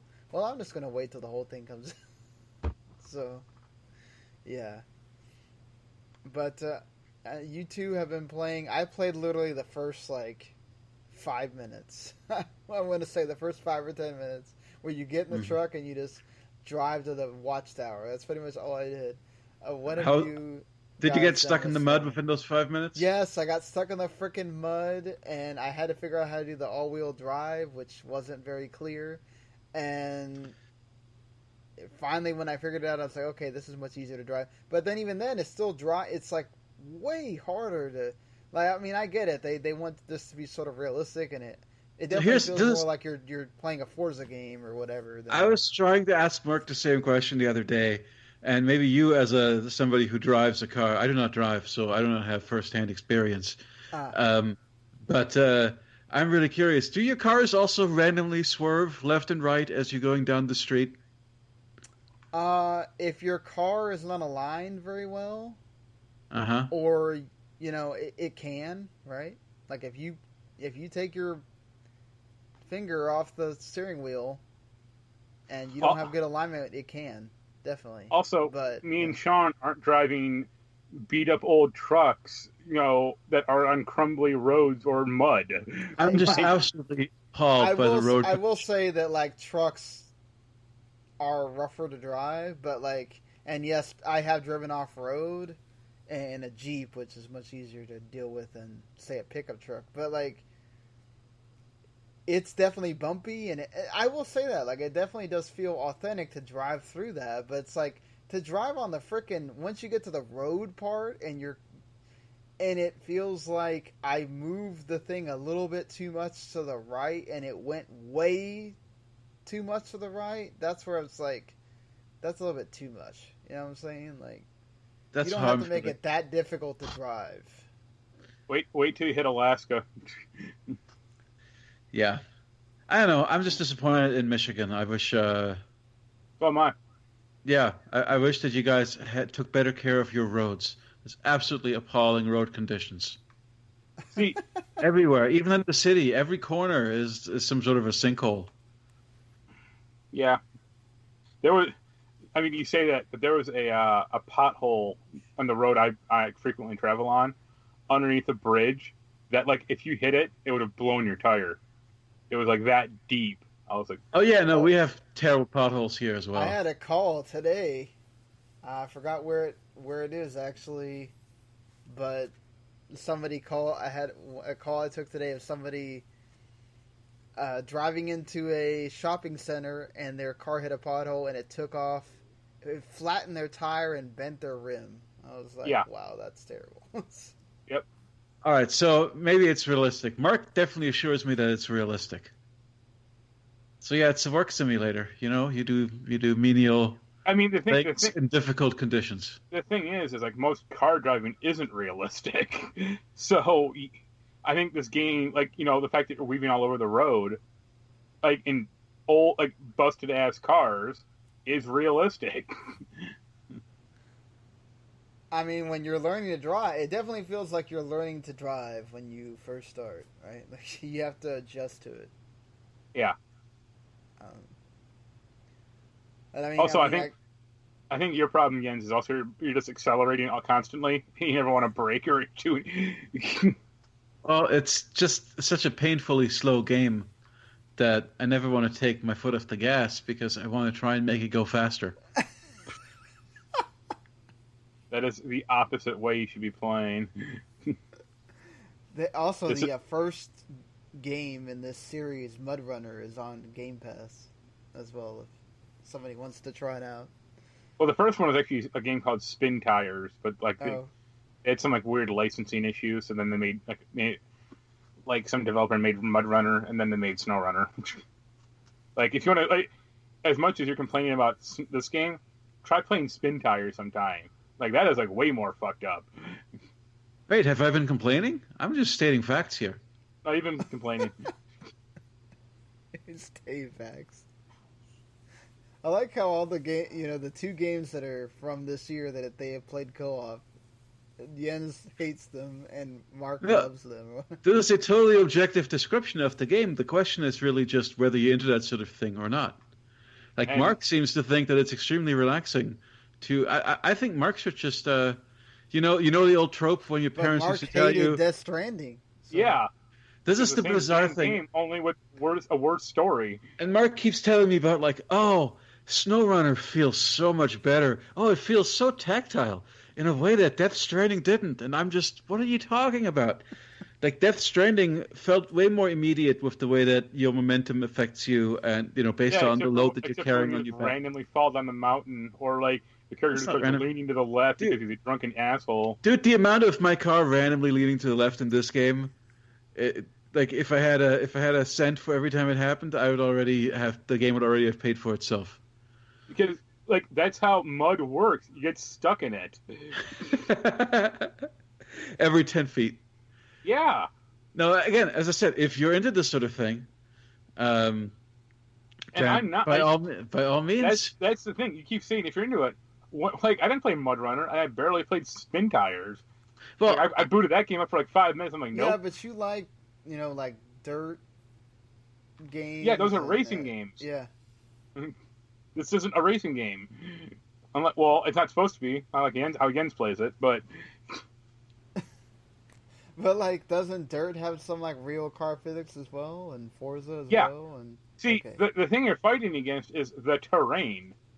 Like, that's the whole point of the game, is you conquering, you spending 10 minutes trying to, inch your way up this, like, waterlogged road or something like that. I just find it irritating. Feels like a job. Yeah, it definitely I was just like, oh god, this is a slog. All right, I could go be playing. Yes, but then once you games.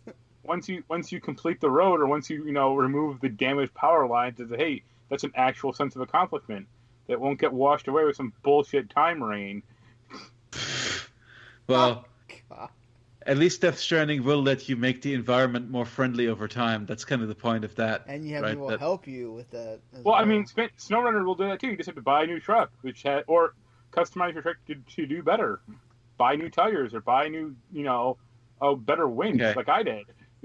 Well, your winch does seem slightly better than mine. My winch helped me out on the. I'll get to that eventually. The winch the thing about the winch is it is tied to your engine. So if you go sideways or you roll, your engine dies, but so does the winch. Yeah. So I bought a battery-powered winch, so I can just use it all the time. Even if I roll. The worst thing so far it can happen to you is when your car just turns on its side. Yeah. So because now you can't in real life too. You don't want your car turning on its side. Yeah, but here's the difference. In real life, I could theoretically climb out of my theoretical car, and set it and slam it back down. What? Whereas here, no. No, I mean you could. No, you could rock it back into position by shifting your weight inside. One mechanic I would love in SnowRunner is if the character inside your car could shift his weight around as a way of rebalancing the car when it starts to turn to the left or right when you're on this two wheels. You want to counterweight your car when you're on two wheels. Yeah. I'm saying this based on movie understanding. I've watched enough movies where people drive cars. It's like that Simpsons episode that when he's driving the snowplow and he counters the weight by turning the radio dial to the opposite direction. Yes. That's if this was the Mr. Plow game. That's actually kind of how. Oh, that's one of my favorite episodes of The Simpsons, Mr. Plow. That's how I sold it to myself when Mark asked that I play this with him. Wait till you hit Alaska. So. Yeah. So here are my three problems with it. I know Jens has 3,000. I only have 3 big ones. The winch system, the way you pick whatever point you want on your car, and then pick whatever point you want in the environment, feels like it's from the PC version. You want a mouse to do that, and they kind of just match it to the control stick, but not well. The little dots that are placed in the environment at the point where the winch is going to either originate or hook up clamp onto. Yeah. Yeah. So the dot gets highlighted a little, but there's a little ring. But if there's 20 dots around you, it's I don't know where this dot is. First of all. Yeah. It's very obviously meant to be a thing where you click and hold the mouse to rotate 360 degrees, and then click on the winch points you want to use. Yeah. That's very obviously what it's supposed to be, but because that is not possible on a console, you just have to kind of cycle through those dots with your D-pad. It's a bit cumbersome. Yeah, I just pressed the button and then it ran, and then I was like, oh, it did it. It so that's put itself on the pole. Okay. I had no idea it was over there. Yeah, there's a pretty decent auto winch button, but still, sometimes you want more granular control, but it's not done well. Funny, we just found out about the auto winch today. Yeah. Not using it today when we were playing. The second problem me and Jens kind of ran into is, you will set it to, do a certain mission or a certain task, and sometimes the game just kind of loses track of it, or is, forcing you, it, goes back to, an earlier mission, that you, selected off from. So it's I want to do this one mission where I have to just take this trailer to this farm, but halfway through it'll just lose track of it and then go to a different mission, and it's no, I still have this mission. Just go back to it. So the interface is obtuse enough that I don't know if this was a case of accidentally accepting another mission while you happened to be driving over one of those objective markers. Or if it's genuinely the game just losing track of what quest line we were in. I think it's the game losing track, because I had those issues also when I was playing earlier today, and I wasn't selecting new missions. It's no, I want to do this one mission where I have to rebuild this bridge, but it kept selecting this other mission I'd selected earlier called King of the Hill or something. But it's no, I will do that later. I want to rebuild this bridge first. I can actually get to this mission. Like, stop forcing me to do this one mission because I can't do it right now. Like, leave me alone. And the third thing I've run into is like the game is a little unstable. Like I had it crash on me twice in the first few hours I was playing it, and it's like yeesh. Like, yeah, but we haven't had a crash yet playing together. Yeah, I was gonna say it hasn't done that since, but that didn't like leave me with a great feeling. Like the game also saves really often, so I didn't like lose any a ton of progress. I do appreciate that. It does save a lot. But I'm sure it'll get patched over the next few months. Yeah. Yeah. So it'll be fine.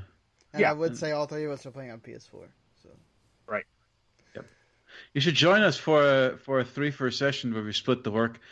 That's like the best thing about playing co-op is that you can split these missions up and have people go to opposite ends of the map and like, okay, you get the lumber, I get the iron. Yeah, me and Jens did a like this farm needed bricks,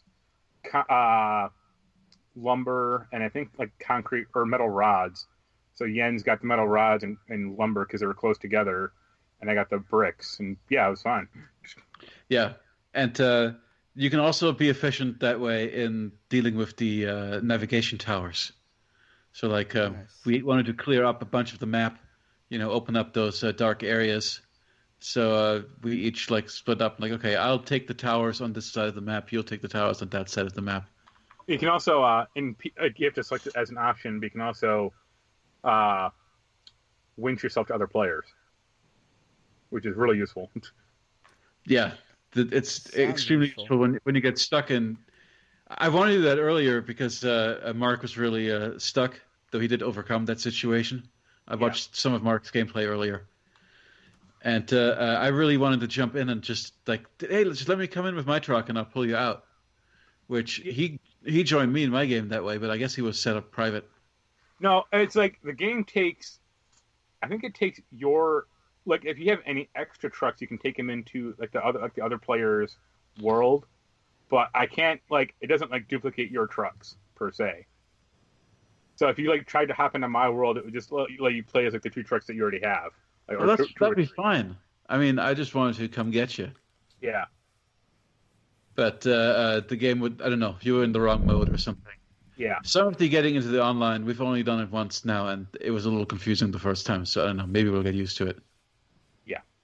I mean, I think the game also has, the tutorial's okay, but I wish there was a tad more production value. Like, I couldn't figure out how to invite you, but I just made a private session, and you eventually just joined me of your own accord. Yeah. I want to have Matthew McConaughey narrating to you about how to drive a truck. Oh, that'd be something, I guess. Since I mentioned those towers, Mark, did you talk about? If you did, it passed me by. I know you thought it was very amusing that this had Ubisoft style. Yeah, there are little radio towers or you drive up to. Yeah, and you activate it and then it displays everything around you. I was like, "Yep." Yep. And that's the first thing once you do. The first thing you do in the game is once you go to this watchtower, so you can see stuff, and then you can go on with the mission. Yeah, I mean, I watched a video of a guy explain some tips earlier, and he said one of the things you do is when you hit a new map, explore every tower or unlock every tower first, then unlock every upgrade part, and then rebuild every bridge or get every hazard off the road first, and then actually start playing the game. Fun. Yep. Yeah. Indeed, it is. Fun mostly it's for just Mark. if you can't accept that they're good games like this. I'm not saying it's not good. I'm saying I find what's a game that you can relax in? Let me ask you that. I don't know. I was finding Sakura Wars pretty relaxing for the little bit I played of it. Yeah, but that's because you want to hump everyone. It is a good waifu provider. I won't lie. There are I think Final Fantasy is a game that's a pretty action oriented game. You don't really relax during it unless you're doing No, when I relax, man, I'll watch a movie. Yeah, I mean, if I'm not trying to do something interactive, or like a game that has lengthy movie parts, like say a You can Yakuza relax game. in Animal Crossing. Animal Crossing, I guess, but Animal Crossing to me is too stressful to relax in. I mean, that's all SnowRunner is. It's long, relaxing parts. I mean, it's like playing an interactive version of Convoy. Well, but the question is it relaxing to be like struggling up a hill for 15 minutes being stuck in place? Yep. It's not relaxing to me. I guess. You just need more alcohol. That'll cure it. Sure. Again, it just feels like something. Maybe you should just do it as a job. Again, to sound like your mom. I mean, I would, but I'd start hitting cars left and right. Mm-hmm. Right. You can't just hit the reclaim button and have your cars be sent back to the garage and repaired for free. Yeah, I mean, as much as like the terrain is like I think it's like very realistic in a sense. Like some of the systems around the game are like really weird. Like you can just like teleport to every car in like the world map that you own, or you can just teleport like back to your home base. I don't know how else they would solve that though. Yeah, that's a difficult problem to solve when you can't have a character that cannot leave the car. Right. Mm-hmm. All right. Well, anything else? There'll be plenty of. You'll be getting more SnowRunner upgrades over the next weeks since we'll continue to play the SnowRunner. Yeah. All right. I mean, I bought the special edition of that game. Yeah, you're crazy. I just don't understand that you gave up on Death Stranding so quickly, but this game you're all about. Because I think the mistakes you make in this game are because it's your fault. The mistakes that happen in Death Stranding are not your fault. It's just a game fucking with you. I'll admit that there's a certain level of the game fucking with you, but most of the things that do go wrong are your personal fuck-ups. I feel this is much more... Like, there are times in SnowRunner, and again, we've only played it for a couple of hours, but this already has happened several times where, I will just get completely stuck somewhere, and I feel like there was no way to avoid this. There was no way to go around this, or reverse it in a safe way. I think that's why you fix the roads. I think a lot of that game is pretty drivable, or you can I mean, you could say the same for Death Stranding, right? You fix that's the whole. Correct way. Death Stranding, the stuff goes away after a certain point. So can you properly fix the roads in? Yeah, there's that bridge I was trying to fix earlier today. There was like one very short road to get up to it, and like one really long road. Mm-hmm. The short road had a hazard of like fallen power lines, so I had to clear that up, which I actually just did like right before we started. So now that short road is clear, so now I can actually get up to that bridge easier and fix that on like paved roads. That sounds like, yeah. I don't get stuck in the mud now, or I don't, if going on that one really long path is like, nope, not anymore. Mm-hmm. Yeah. I mean, it's kind of like Far Cry. It's kind of like Far Cry in that sense, I guess. So, like what your friend said, that basically you want to first fix the environment up all nice and then do the delivery missions. Yeah. Yeah. Mm-hmm. Or get the watchtower, get the upgrade parts, and then fix the town. Yeah. And do the missions. Well, you'll know what we're doing for the next few months. Yep. There you go. So unlike last week that had a bunch of games people were kind of waiting on, like SnowRunner and Gears Tactics. What are you talking about, man? The game coming out next week is what everyone wants. What is that, Mark? Jay and Silent Bob Mall Brawl. Oh, Yeah. Is this like a Final Fight type side-scrolling thing? The genre that Mark is not a big fan of? Well, no, I mean, I just don't think that genre does well in today's world. But I guess Streets of Rage 4 is pretty great. So yeah, that's what I hear. I have my suspicions though that a Jay and Silent Bob product made in 2020 is not going to do great. Yeah. It's called a hunch, based on Kevin Smith's past output for the past 15 years. Yeah, but how involved is Kevin Smith with this, really? I think he wrote it, and I think he did voice acting.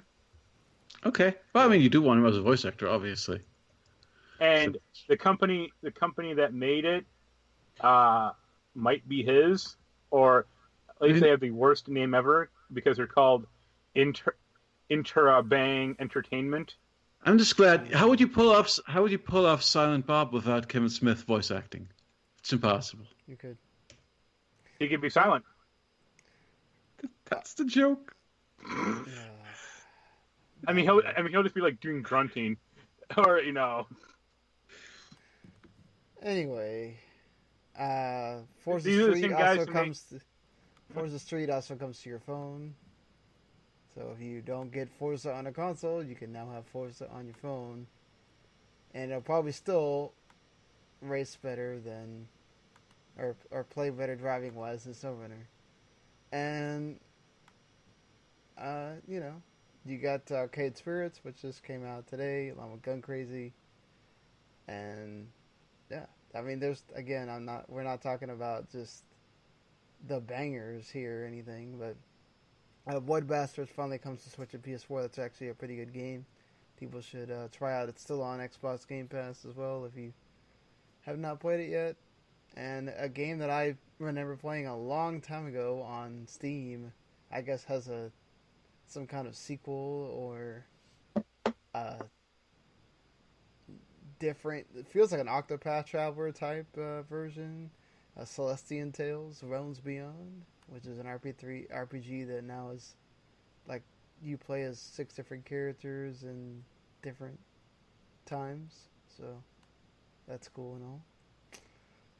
But all right, let's get into our topic. This podcast has gone a lot longer than I thought it would.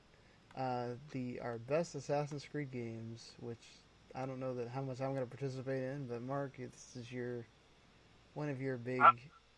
I've played all the big ones, or all the console ones.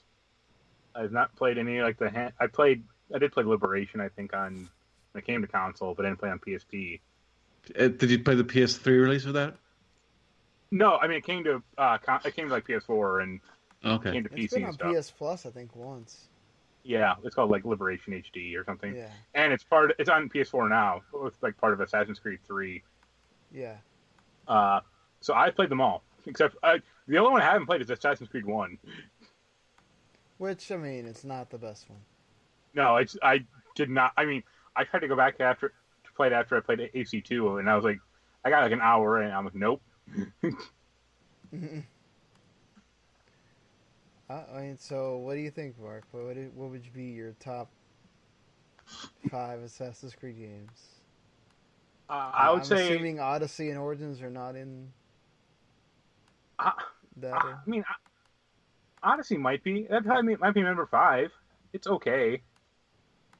I would say my top one is probably Brotherhood. Yeah. I still think that had the best city of Rome, was just really interesting to explore. I think it had the best gameplay dynamics, and I thought Ezio is a good fleshing out of his character. That's number 1. Number 2 is Black Flag. I would say number 3 is Syndicate. Yeah. Number 3 is Syndicate, the Victorian England one. I feel like no one talks about that game. It's the last one I played. Yeah. Really quite enjoyed it, actually. But yeah, it had some weird. That was a different team. That's another game that had the same female-male switching, but no one cared about that then. Well, they weren't identical either. They were brother and sister. Yeah, and also I think there was 1 or 2 gameplay changes between the two. Very yes, slight. They had slightly different mechanics. A slightly different, one skill was different. Yeah, and then there is a point in the game where you have to switch characters. Right. So you still get to play both within one playthrough. Right. But what attracted me to it was the Saints Row 3 lead designer, and I was a big Saints Row 3 fan. I still am, obviously, and especially the kind of area control aspect of that game was very Saints Row, and I thought very good. I actually 100%ed the map in Syndicate. You mean all the gang crap? Yeah, the gang crap. Yeah. Let's see. I would say number 4. Ooh, I might say Assassin's Creed Rogue. That was a pretty cool game. Really? Isn't that just more Black Flag? Yeah, well, yes. I mean, the gameplay mechanics are very similar, but I really like the story of this guy growing like disillusioned with the assassins, like the Brotherhood, and like becoming a Templar, and then just like fucking with the assassin, like the Brotherhood. And I guess 5, I'd say Odyssey, Odyssey or not, Odyssey, and like 2 is fine, but 2 is like on the threshold now of being like a little hard to get into at this point. No love for Unity. No. I actually had an argument with someone about that. She was like this big Assassin's Creed fangirl online, and she was like, "Oh, it's like she works at Ubisoft as like an Assassin's Creed like influencer or something." And she said like yesterday, she was like, "At some point, I should play Assassin's Creed Rogue." And I was like, "You didn't play it?" And she was like, "No, I played Unity." And I was like, "What?" Like, I mean, that was the big one. You know, Yeah, there was the A game, one. and then the other one's the B game. And then Sometimes the B Unity game was the Assassin's Creed game when the next gen console, the current gen consoles came out. You know, sometimes the B project turns out better than the A project. Right. You know. Yeah. So, but Unity at least had very, very, very pretty environments and really good crowd. I mean, that's all it had though. Like the gameplay of Unity was broken because like ranged enemies could like take you out in like one shot, and like that game had such icon overbloat because of all the chests you could pick up. Oh yeah, the map looked insane. Yeah, it's like holy shit! Like it was like freaking me out. Such pretty chairs, such lovely drawing rooms, the carpeting, the wall. Unity also had the worst. I think Unity also had the worst story of an Assassin's Creed game. Oh, I'm still pissed about Assassin's Creed 3 because American Revolutionary War times is like one of my favorite times in history to go back and like read about and all that, and it's like it's just frustrating that that's like one of the worst games. I mean, I think 3 gets unfairly maligned. Like it had problems, but at its core, I think it's still fine. That's disappointing for how it completely shits the bed with the Desmond story and basically ruins the series. And then it doesn't have the gameplay-wise. My biggest problem with it is it doesn't have the verticality of Assassin's Creed, so it doesn't feel like Assassin's Creed really. The stealth stuff is severely poor. That they didn't fix that in any of the other ones either. No, Syndicate kind of has that, I guess, but Syndicate is a return to normalcy a little bit, even though it was still in many ways systemically quite different. That's a question. Is like the Vikings aren't in Valhalla. It's not like there are a ton of big Viking buildings. Like, what are you going to be climbing? Well, yeah, that's the thing. Is like you're really just conquering because they don't really stay in one place that long. Yeah, they're nomadic. So right. But then the third disappointing thing to me about Assassin's Creed 3 is that they really didn't do a good job of conveying the big historical set pieces. Oh, no. Like you were always on the outskirts of them. You barely saw any of it. And when there was a big battle, your involvement in the big battle would amount to walk behind this row of soldiers and press a button to tell them to fire. Or, like, you sneak onto the ship and throw the tea, throw the tea in the water. Okay, that is actually one of the best missions. I mean, I know it's annoying having to like get to the ship. There's that whole thing we have to like walk through the harbor, right? Yeah. Is that the mission? Yeah. So that part obviously sucks, but at least it's like a mission that feels significant and feels like it ties into the story in a major way and into history. What upset me the most too is that you don't really get a lot of the big historical parts like you do in some of the other games. So it's just like, this is what I'm playing this game for, and I don't get that. Though you do get Benjamin Franklin's theory that women age from the bottom up. So that's accurate. There's that. So what about you guys? What are your lists? I haven't made a list, but I can just go off the top of my head because it's fairly easy. Yeah. So you've got obviously Assassin's Creed 2 at the top, still the best Assassin's Creed game. When the series really got good. When they introduced most of the systems that we all know and love, or at least, didn't introduce all of them, but fleshed them out to a point where they all worked really well. Big, expansive world, really impressive visually for the time, yada, yada, yada. Best Assassin's Creed game still to me. Of course, you could say that Brotherhood is even better, but Brotherhood to me is just a slight evolution of 2. Still, Brotherhood is my second best. So, those 2 games, they're very close together in my heart. In fact, they probably even run together in my head. Yeah. I played them within a year of each other, and they tell a continuous story. And the one basically is the other with a couple more systems and refinements and quality of life changes, but maybe a slightly weaker story.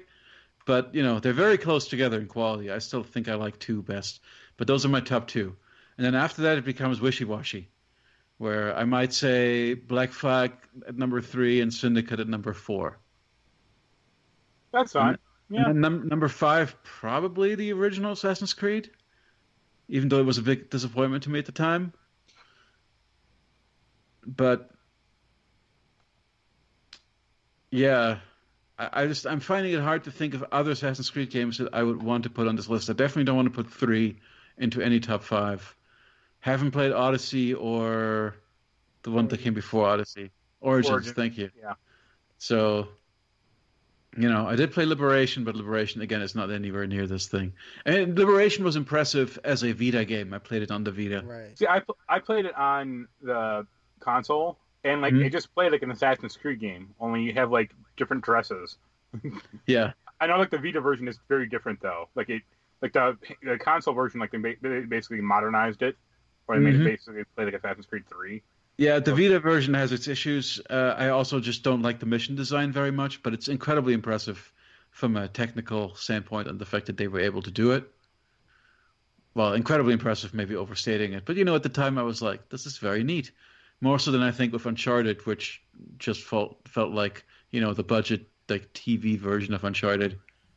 When you're having to scratch the back of the Vita to unload.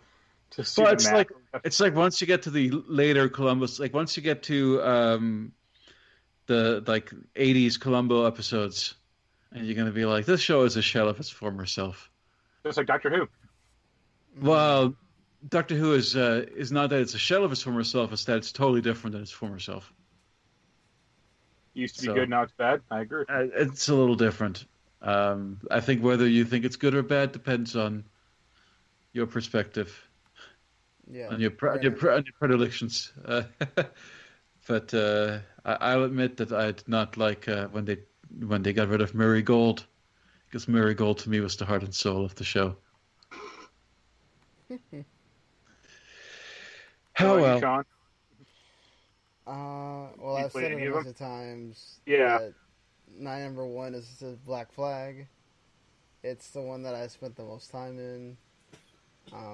I love the naval combat. I love being able to go to the settlements and just do stuff. So that's my favorite of all of them. I think it's the best one. I agree with all you guys that Brotherhood is probably right there, number 2. It's probably the best version of that Assassin's Creed gameplay. The classic formula. Yeah, the classic formula that people fell in love with. I also, and like Jens, I didn't play. I haven't played Origins or Odyssey to be able to give an opinion on those. Yeah. I think Odyssey is a better game than Origins. At least take it for what that's worth. I think most people would say that as well. I think I'll agree with you guys that Syndicate is number 3, right there, and Syndicate is a tad weird because they flirted a little with introducing the RPG mechanics in that game. Enemies have levels in that game, if I remember correctly. Yes, you remember correctly. So it's not full on Odyssey or Origins where if this enemy is higher level, then you can't one shot kill them with the hidden blade. You still can do that in Syndicate at least, but Syndicate had this guy, if you just want get in combat with him, he might kill you because he's 5 levels higher than you. I felt like Syndicate was just the right level of RPG elements, though. Yeah, I would say that. It's sprinkling. I just like it. I just like the action or stealth of the earlier games better, like Brotherhood or even like Black Flag. Like you had like upgrade mechanics, but it's all just like, hey, I just want better gear. Like, you know, if you really wanted, you could run through that game with like the basic sword. It'd be hard, but you could do it. But like in Odyssey and Origins, you literally cannot do that. It's Right. like, Your gear has to be on the same level as whatever yeah, you fight. you have like a gear score, and I'm like, what? Why don't I just have the hidden blade? Like, Yeah. That's I mean, kind of think why I'm. Go ahead, sorry. I was gonna say, like, Origins and Odyssey also, you can get like weapons that are constantly on fire or like poison enemies. And I think this is weird. Like, but go on, sorry. Oh, I mean, no, it seems like it's just trying to be a full-on loot game. Yeah, it's like Destiny. Yeah, that too. But it's like this.